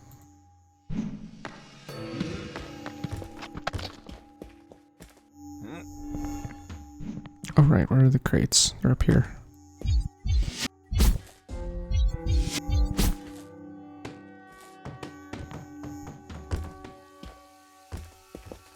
What's this?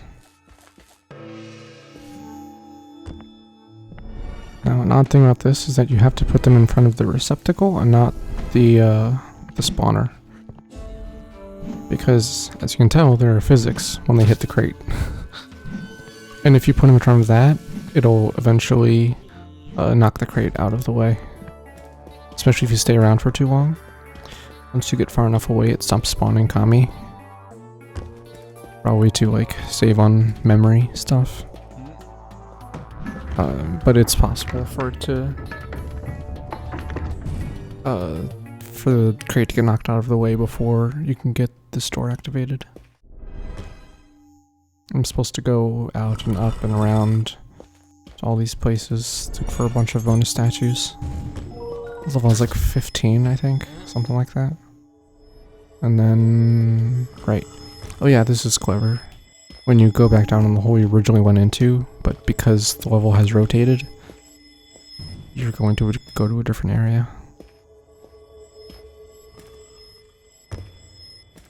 Somewhere different. With a puzzle I don't really like, honestly. The tool that helps us the most is the same thing that created this mess in the first place. And yet you did not go insane.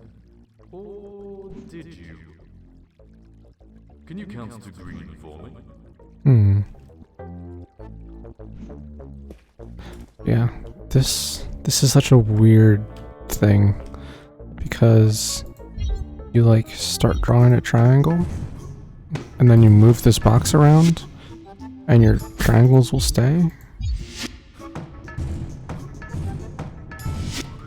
So you get these floating triangles.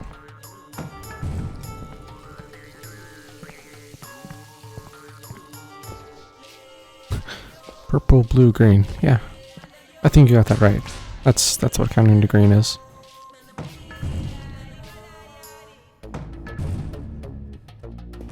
What you kind of end up doing here. Oh, not that. This one to go up. Over there, and then I need you back this way, and then over. Over. There we go. There we go. Did it in one. Barely. It's a weird puzzle.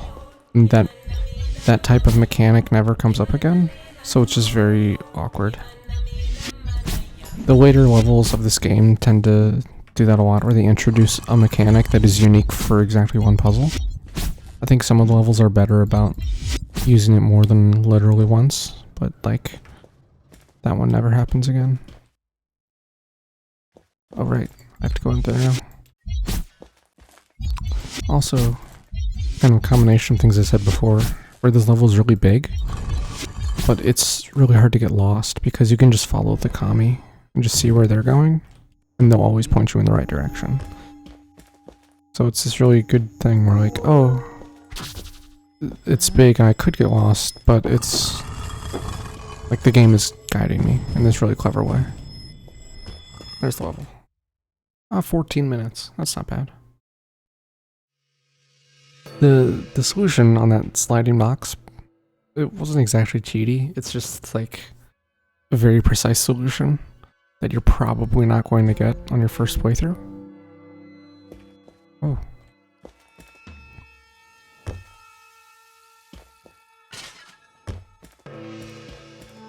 Nothing is invisible. You just have to look closely.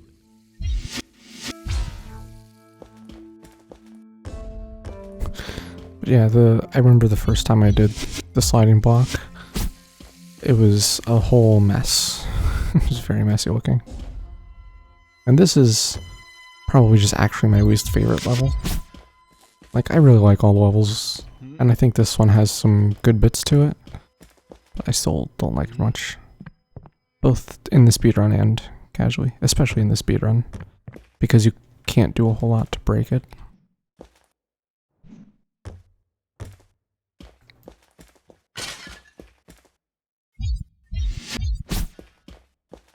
Some of those pesky camis seem to be more useful than I thought. Finally, we found another use for the triangles.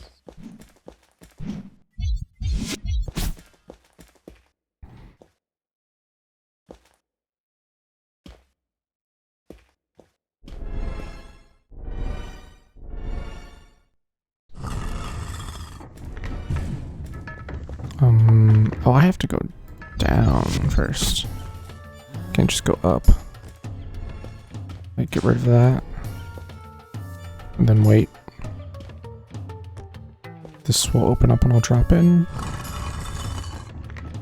Kind of forgot how this level went for a second. And there's this. Then if you're careful, there's this. And there's infinite pottery.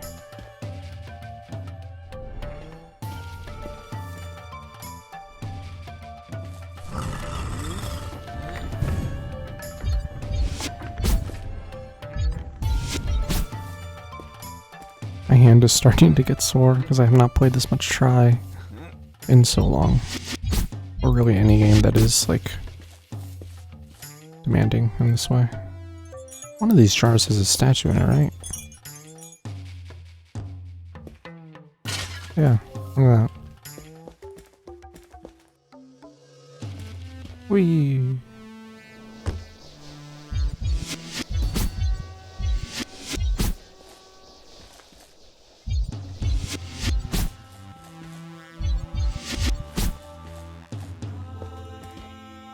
Then I'm gonna do box strats for this.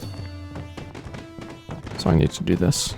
We found multiple other ways around that, so it's not done in the speedrun anymore. Ooh, there we go.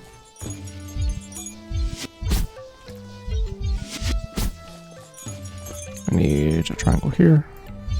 I know how to do this part because there's no significant skip. So you just gotta do this puzzle until the end. So there's one small time save at the end. I don't remember, like, why I do the things that I do here, but I remember that I do them.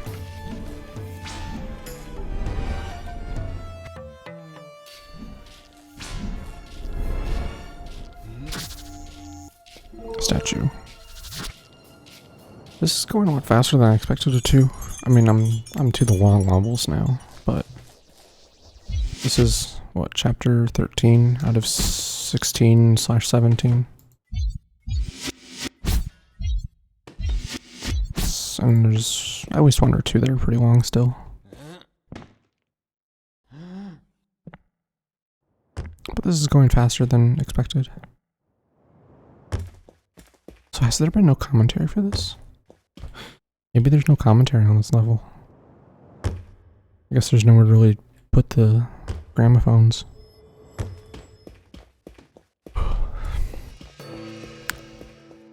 Yeah. I'm just gonna do the speedrun strat for this section too, because the other strat feels bad. This is a section where I think it's a little hard to tell what is or isn't intended. Like, the solution is just so unclear.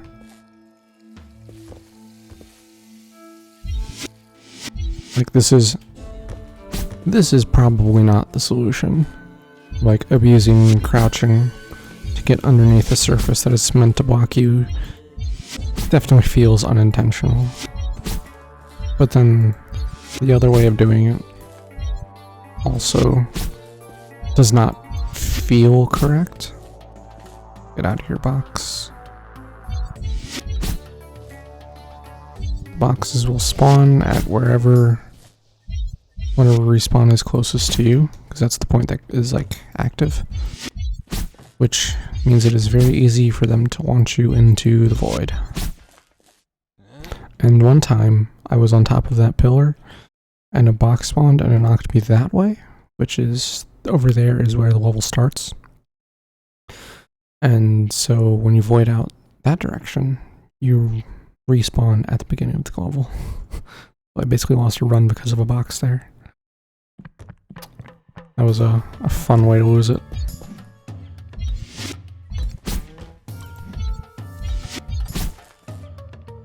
Oops. This is tricky, getting around this outside corner.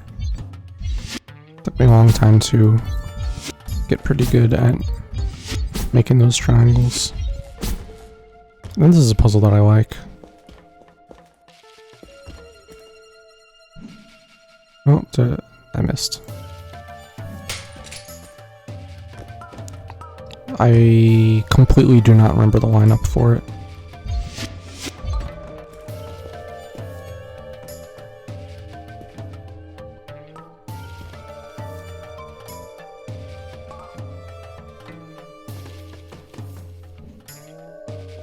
I know one point goes on this triangle, or block, whatever. I do not remember the rest of this.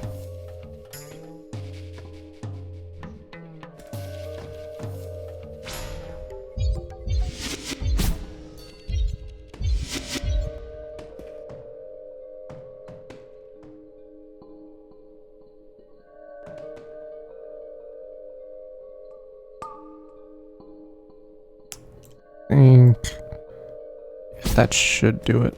I just need to get the crystal in. Yeah, that looks good. That in there. There was a point in time when I was really good at this puzzle, and then we found a skip for it. So I no longer got to do the puzzle. I had a very consistent setup for it. I was pretty good at doing fast.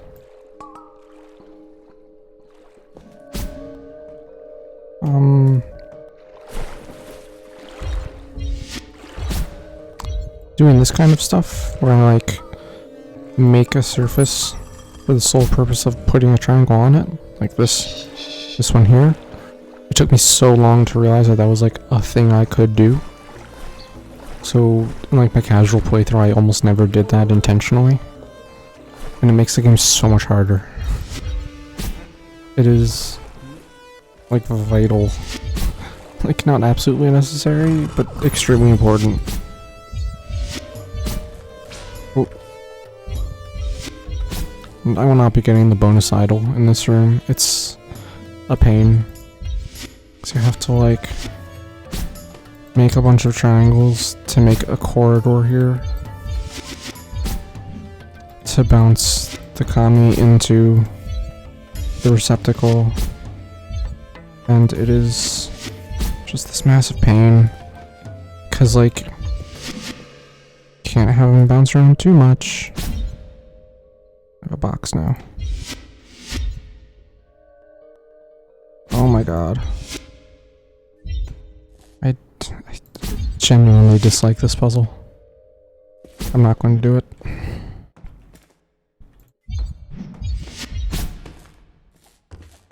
Okay, we're out. So yeah, I guess this level just doesn't have any dev commentary. Nothing interesting to say about it, I guess. Which makes a lot of sense. There's not really any, like, there's no new mechanics, as far as I can tell. There's, like, the thing with the boxes to force them to respawn. But that's kind of it. Nothing else happens there. I apologize if you just heard me cracking my knuckles. That was probably weird. Prisons.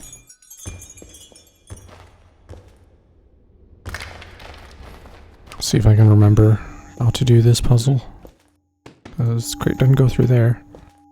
Does go through there.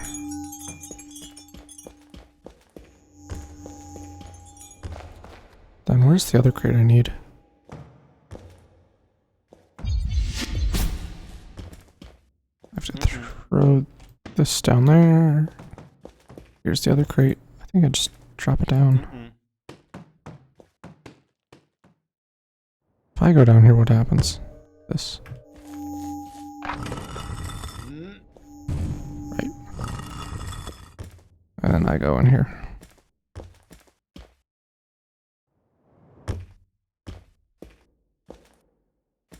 Then there's an acid pit. Don't care for this puzzle. It's very strange. Kind of awkward to figure out. Through here? Kind of.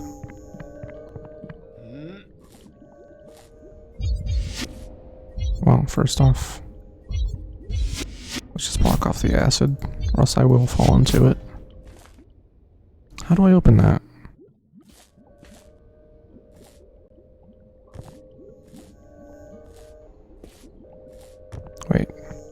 Have I done the right thing?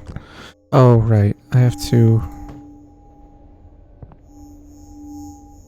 get these like up there. Problem is... Ugh, God, I'm just gonna quit. I just generally don't want to do this puzzle. I like remember the last step of it.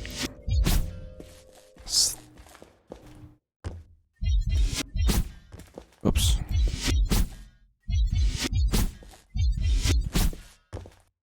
Is the like whole thing to it is that you can't go through the surface, but the crates can. So you have to bring them up here. You like make a little shelf like this to throw them up onto the here. Then you use that to open here, and you put them in here so that they're on all four or three, all four of the things. Yeah, you need three crates for it. That's the thing, is you only have 3 crates for 4 buttons, but the big crate is big enough that you push it into this corner so that's diagonal and it'll sit on 2 buttons at once. And then that opens this door. I'm just going to do this. This was the first clip we found in the run. It's called a tilt clip because you tilt yourself backwards through it.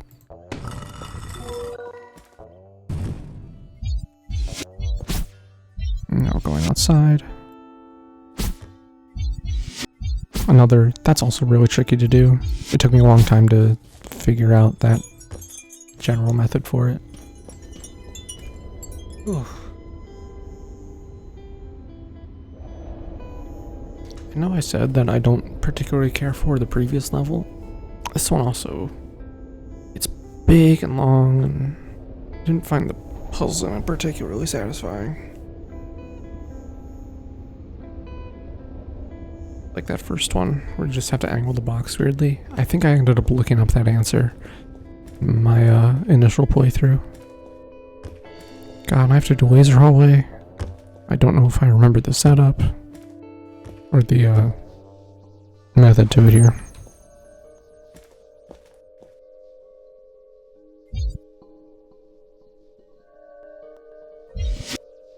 Is it? No, I think it's that one. And that one.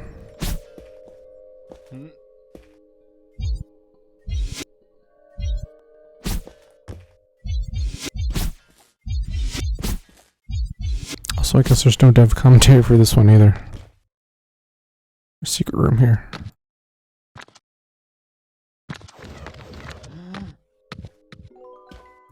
Part always looks impressive when I do it.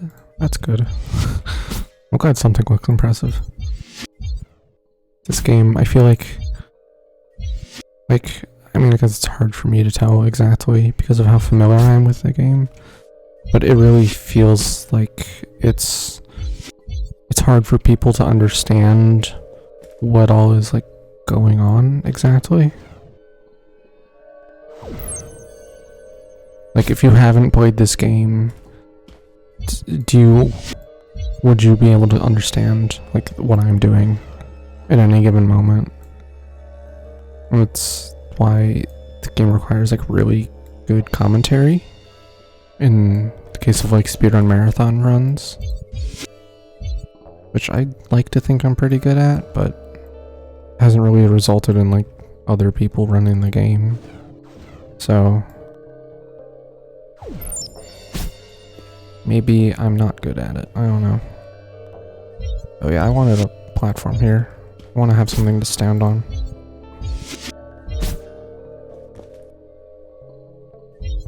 So I don't blast myself in the face with this laser.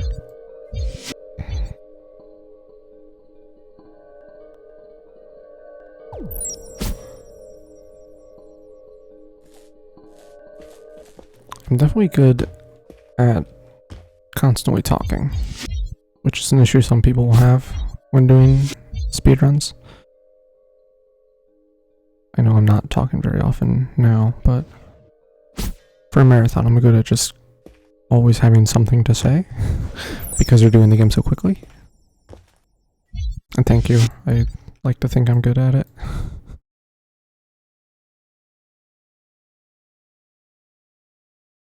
I think there's one of those games it's hard to get people into because they don't have traditional action and stuff. Yeah, there's that too. So, hello, Sesam. I hope you're having a good day. This game being such a kind of odd central mechanic in this puzzle game, it's definitely weird. It's like, imagine if Portal had come out from some indie dev and not from Valve, which I know technically it originally did and yada yada, but because it was like a group of students that got acquired by Valve. Where am I going? Up. I think I'm pretty good at selling it. Thank you. Like if Portal hadn't been a Valve game, I think it wouldn't have hit as big for a lot of reasons, but like just the marketing reach of Valve being able to say, hey, here's a game from us. But if it wasn't, I bet, I don't know, that Portal would have been as huge a thing. Or, you know, as like seminal work. What the hell am I doing? This. Throw that down there. I am debating if I actually want to do the Kami hallway. It's kind of hell.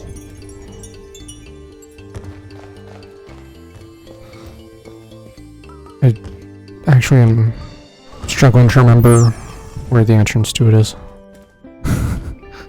Which is funny.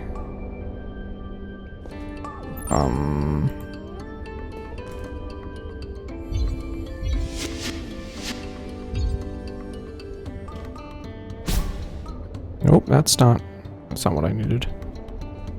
Where is the block? Is it falling? It is.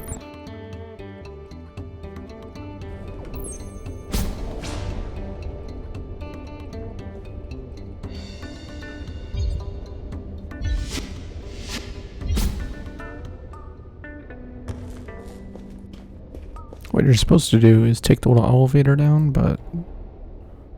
Okay, well I'm taking the elevator. So I messed up the throw.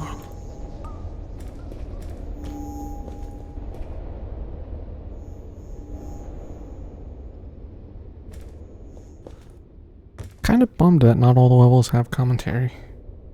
Like, I understand eventually you just probably run out of things to talk about, but... Dang. You know? Especially for the later levels that I've played so much and have mixed feelings about. It would be nice to hear interesting tidbits about them instead of just playing them slowly.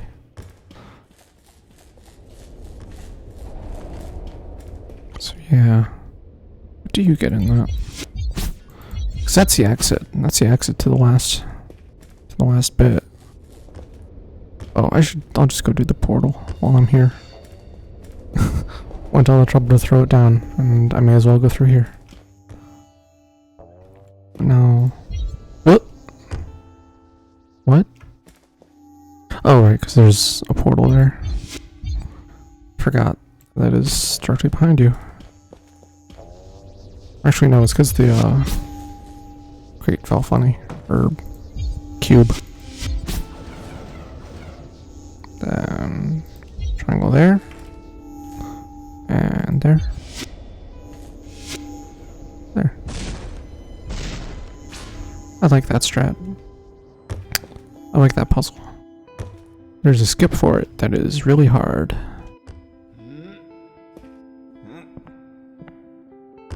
Now this room... I'll do this the real way and not the box jump way.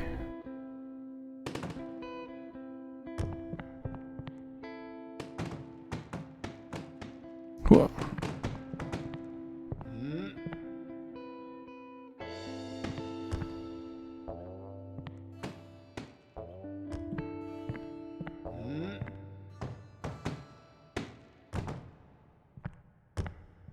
I think this room is a really cool idea.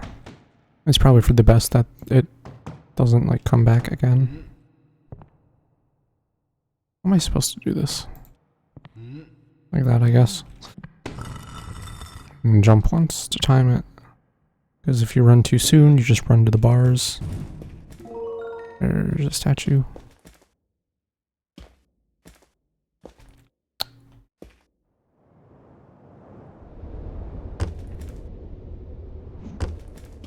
And there's a hidden statue in a hole in the ground over here, I think.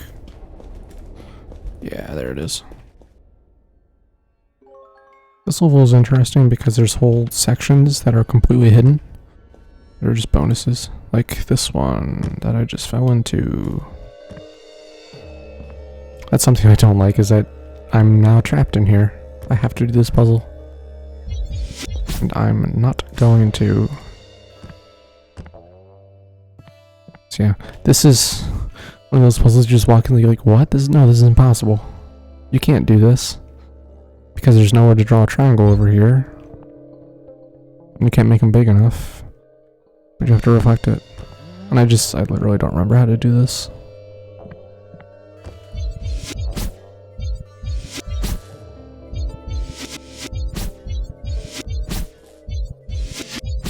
Because yeah, this is a bonus thing.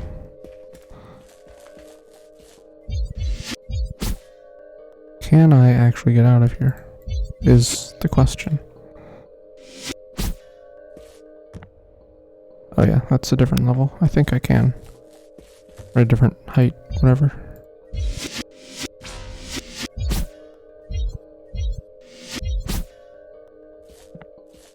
Okay.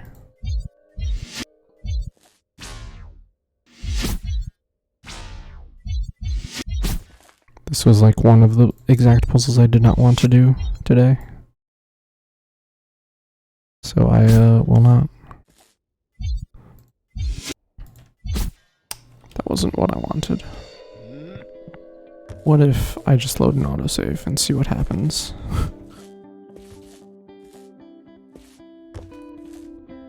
Okay.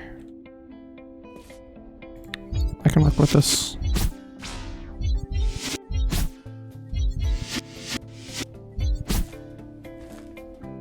Maybe I can't work with this.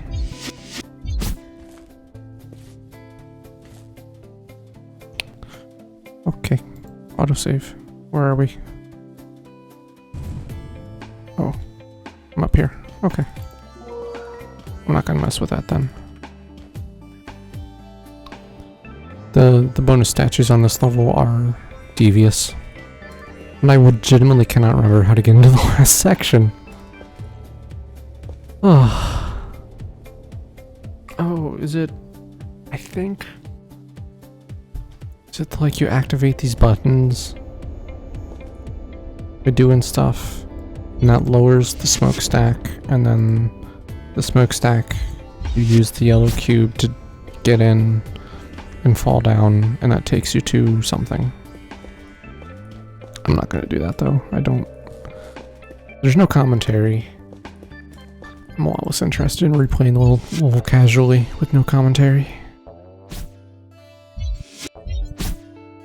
Nope.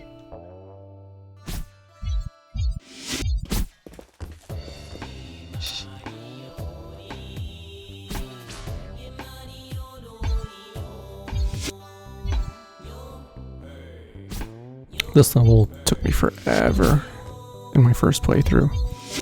I remember that. It was very long. And fun fact I know about the eyeball creatures that are in the vases in this section is that they predate Try. Even the original Ludum Dare version of Try. They were going to be in a different game that they ended up not making. Then reused them for this. Jerk. Ugh.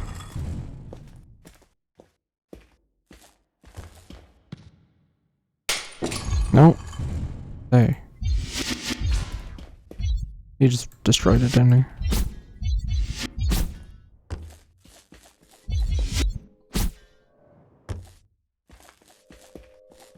There we go. Yeah. They tried to troll me. They tried. I have all the statues, so I can just leave. Okay. Now there's a fun thing you can do here, where you run forward into the portal while holding the portal cube. And if you do it right... Well... Huh. There's some way I've done this in the past, where I would clip through and end up on this side of it. I don't know why it does that. But yeah. Seemed to be working properly and just taking me to where I should go.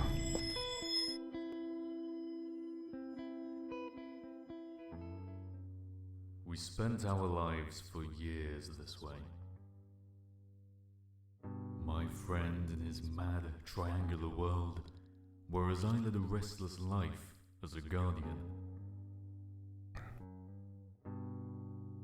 I only found certainty in the daily visits to the temple to watch him, every single day. Until he was no longer visible in the portal, and after all these decades, I forgot almost everything.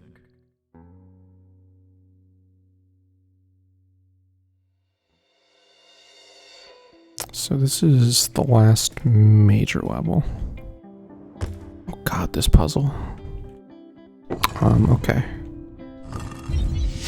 This is another one of those times where they make like a unique mechanic for a level. But this one's at least used 2 or 3 times. Maybe it's used twice. And so, this is probably not how you're supposed to do this. But this was the initial speed strat we found. Where you crouch and walk over here. You can sit on this tiny little ledge. Then you can throw that down. And it activates the button for long enough to get through.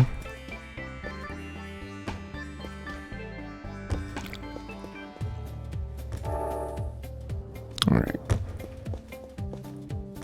I guess there's no commentary for this one either. That's a bummer. Makes me wonder if maybe the commentary track was done pretty late and they just didn't have time to do more. Or if maybe they just literally ran out of things to say that they wanted to talk about. I wonder. Ugh. Bad triangles. And here we are. Oh, inside? Oh, I forgot about that part. You just hold space and twist around. And eventually you get up.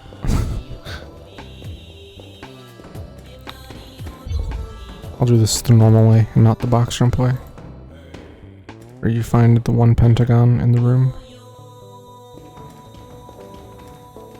I like this room. It's a comfy room.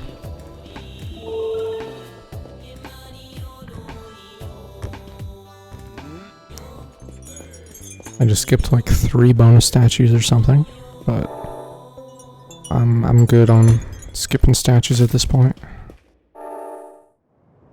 I'm doing this out of order now, I think. Yeah, because you would do the stripe one first. And then square hole, and then this one? Maybe?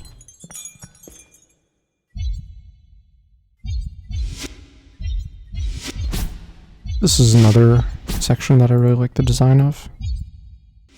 Just for like making you deal with things.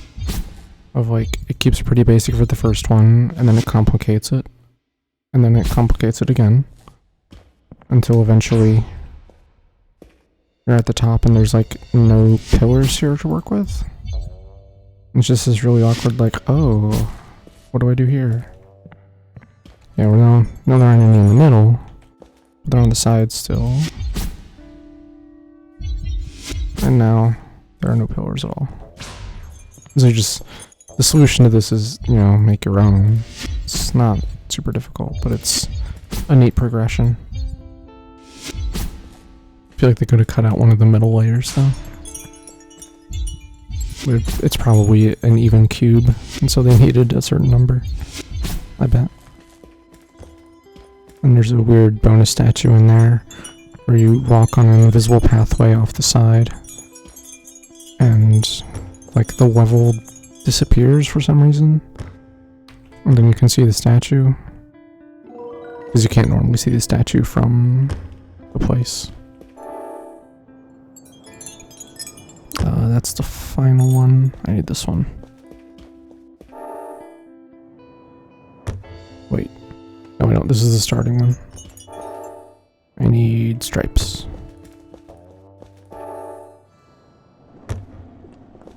Now, the big question.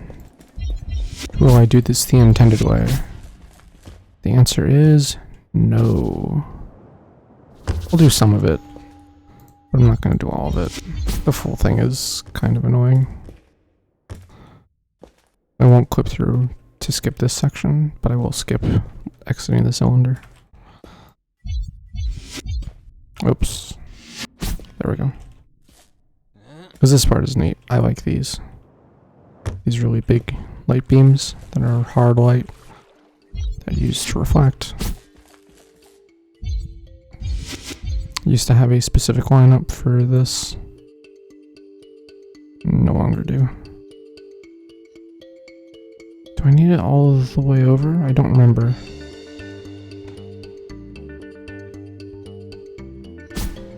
I don't remember how far this needs to go.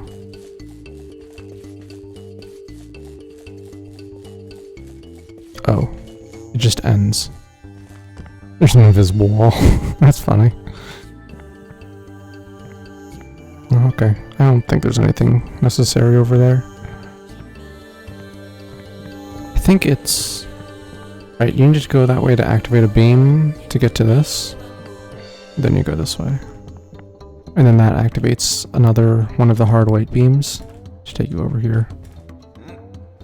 And then you're supposed to use the second hard light beam and bounce it around and up this room, spiraled upwards until you get to there's a little grate at the top that you open. It's so annoying. Because you open it by putting the blue box on here. It's like a really clever puzzle design that I never want to do again. Because it's just kind of annoying. I feel like the room is maybe a little bit too big. Like they want to make sure you can't cheese the puzzle in any like standard way. But it's more than big enough for that. I think.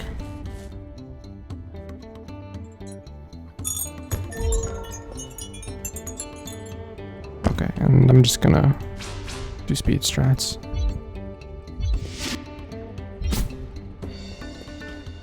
Watch as I get this first try despite not doing it in 6 months.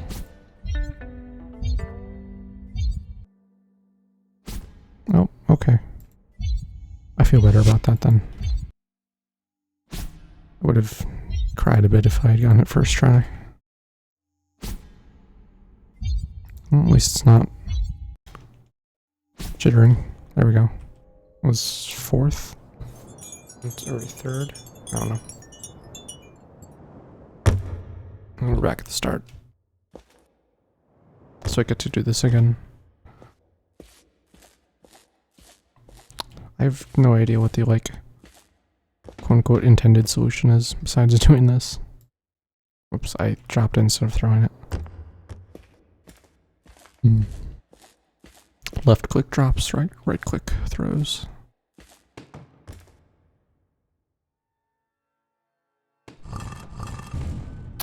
Dang. Aimed it wrong. I think I aimed too high. Okay. Like this. Wow. And then we go do split commie, which I'm just gonna do this speed setup for it. Which is actually how I did it in my initial casual playthrough of the game, because I did not realize what the giant spinning thing was for. I think it's that one? Yeah, that looks right. Okay. This is what you're supposed to do, quote unquote, supposed to. Hello? Okay. So there's this thing that spins, and the rate that it is spinning at is such that every other commie will hit this thing, except the commie bounce off of it for some reason. Which doesn't make a lot of sense. Like, is not really a thing that happens in other levels. They only really bounce off of triangles.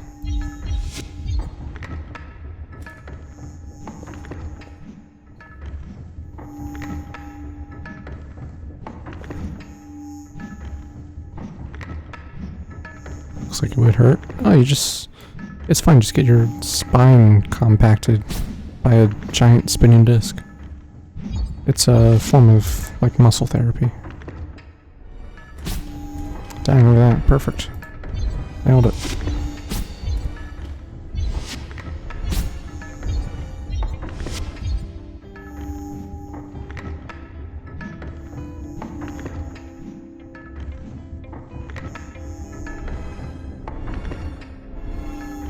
Or now I need to get the other one back. So yeah, I did something with this same idea in my first playthrough. And I only figured out the solution with the giant spinning thing after like messing around with the speedrun and just testing if there was a way to skip this. I was testing to see if there was a way to like clip into that room or something, and then just accidentally reflected the commie. I'll do this level the normal way because it's a neat level. So you have this invisible floor that slopes upward.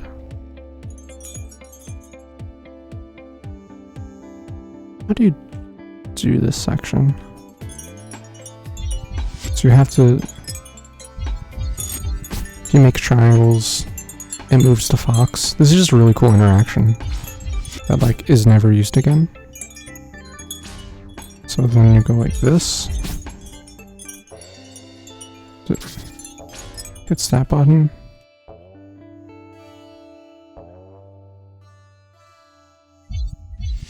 I think I have to go like this. Right? Hey, dumbass. Turn around, jerk. How do you do this? Where does this go? I'm just back out here.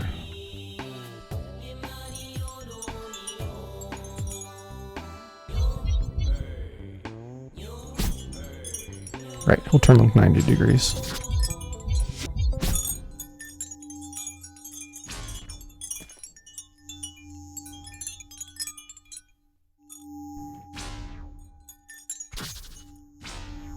Right, okay.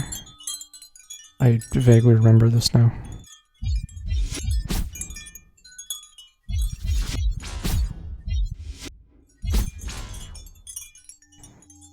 Okay, so... Jerk. And then... Oh my god, he moved too far forward.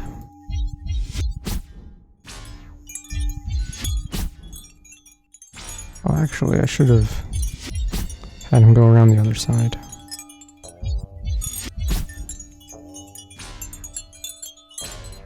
Yeah, we'll do that. It's probably what they want you to do. Lead him around the back. So that you can go in a straight line. This is a neat puzzle. I wish there had been more stuff like this, where you're like interacting with the fox in some way.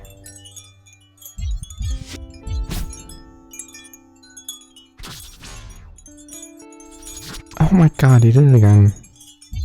You little nerd. There we go. Now I do one there.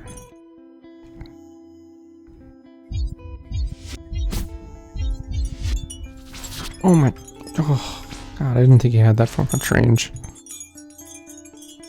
Thank god we got the skip to just completely skip this level, basically.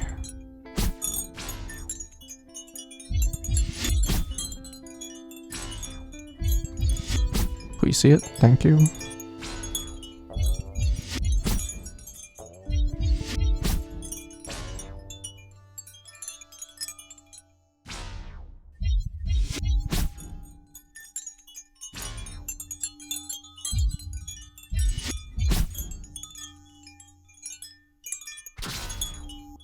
Okay, good enough. Now.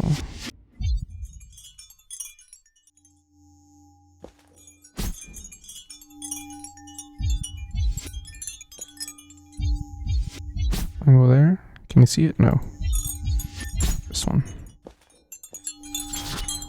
Okay, hit that one, and that one is not on the button. How far off of the button is he? Oh, directly in front of it.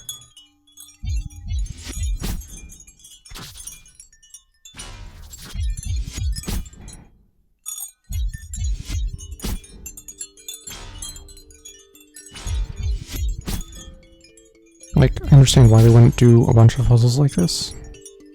This could definitely get tedious. But a little bit more would be nice.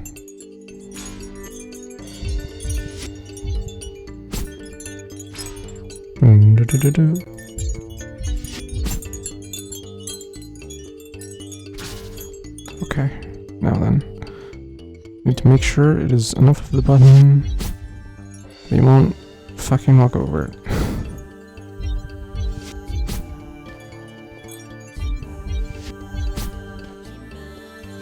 Okay, there's one. There's two. There's three. There we go. Let's see if I remember the second puzzle. I vaguely do. I like this. A very long stairway with increasingly bright light. It's cool. Into this room. This is one of my favorite looking rooms. It's so cool. Oh, I love it.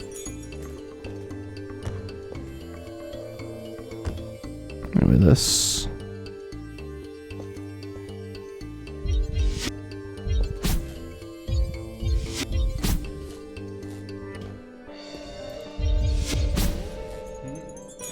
This one's hard to know what I'm even doing.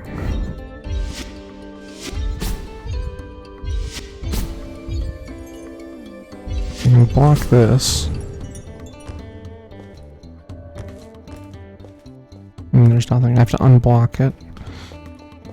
Which I believe I do with the fox. There's a fox just doing laps out here. Yeah. Okay, he's moving kind of slow. We need to make a chain reaction. What? There's two foxes.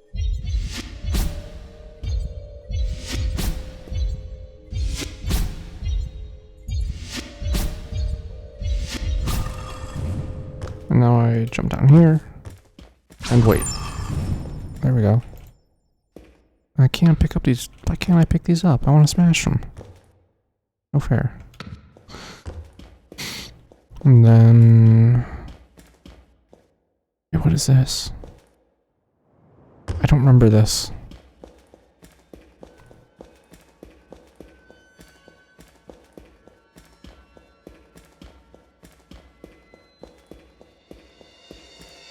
Oh. We're just hanging out. We foxes really don't like red light rays. But remember, we cannot die.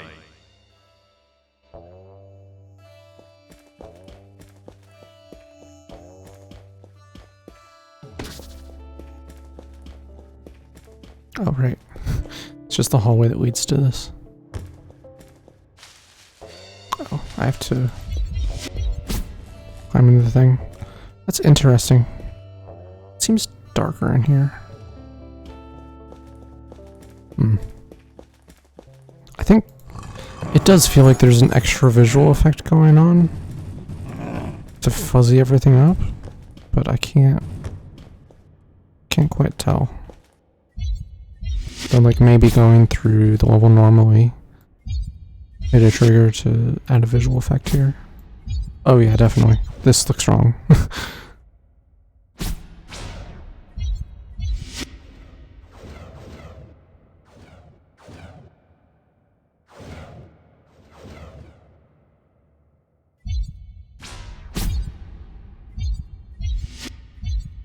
Okay, that works. And then this is just literally the thing we do in the run.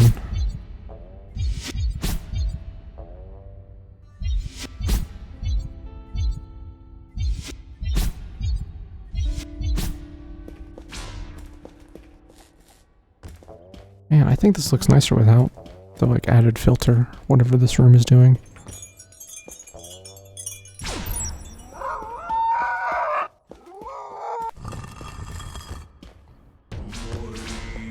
Hi. Well, and I thank you for that without end. But now, help me carry my friend back to your realm, where I will cleanse him from his madness. Okay.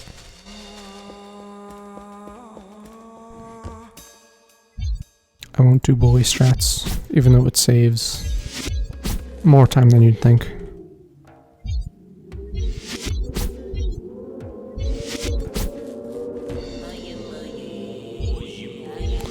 Yeah, looks like it'll be about 3 hours to finish this up all told. That's cool. I was expecting it to be more than that. Like 5 or 6. But I was also thinking I might take my time more. These later levels not having commentary kind of bum me out, honestly. And also would have made this take much longer if they had commentary on those as well.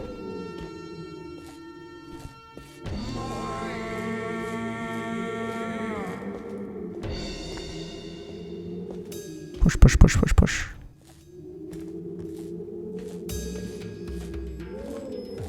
Oh, I said I wasn't going to, but then I did anyway, just out of habit. Whoops.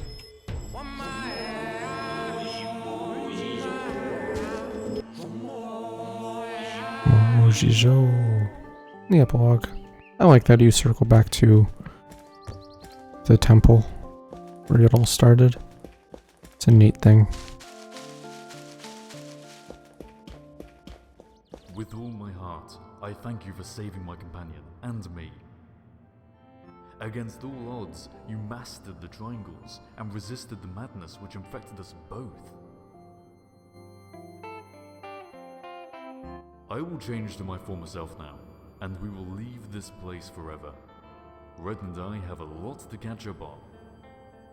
Farewell, dear acolyte. No, dear friend.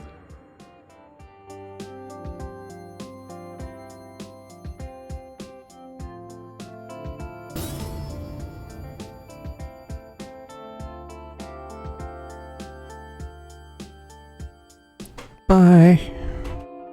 Goodbye, gay foxes.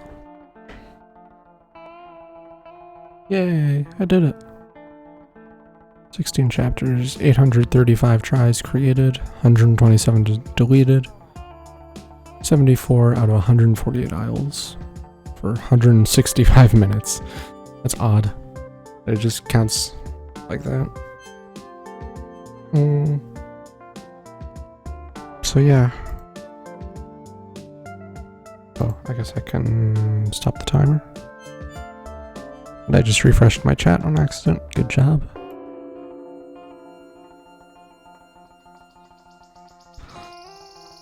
Yeah, that was Try. I really like that game. It's very good. I don't entirely know what to do now. Figured this would take all evening. Guess I will host someone.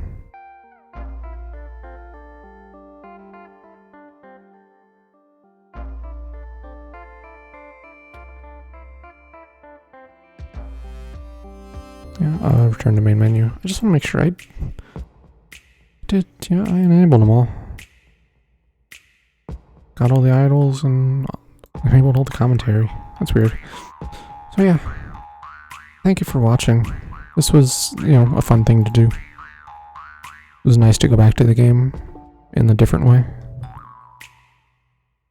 Yeah, I'm going to raid, I guess, / raid my friend Pandora. She's playing a completely different game.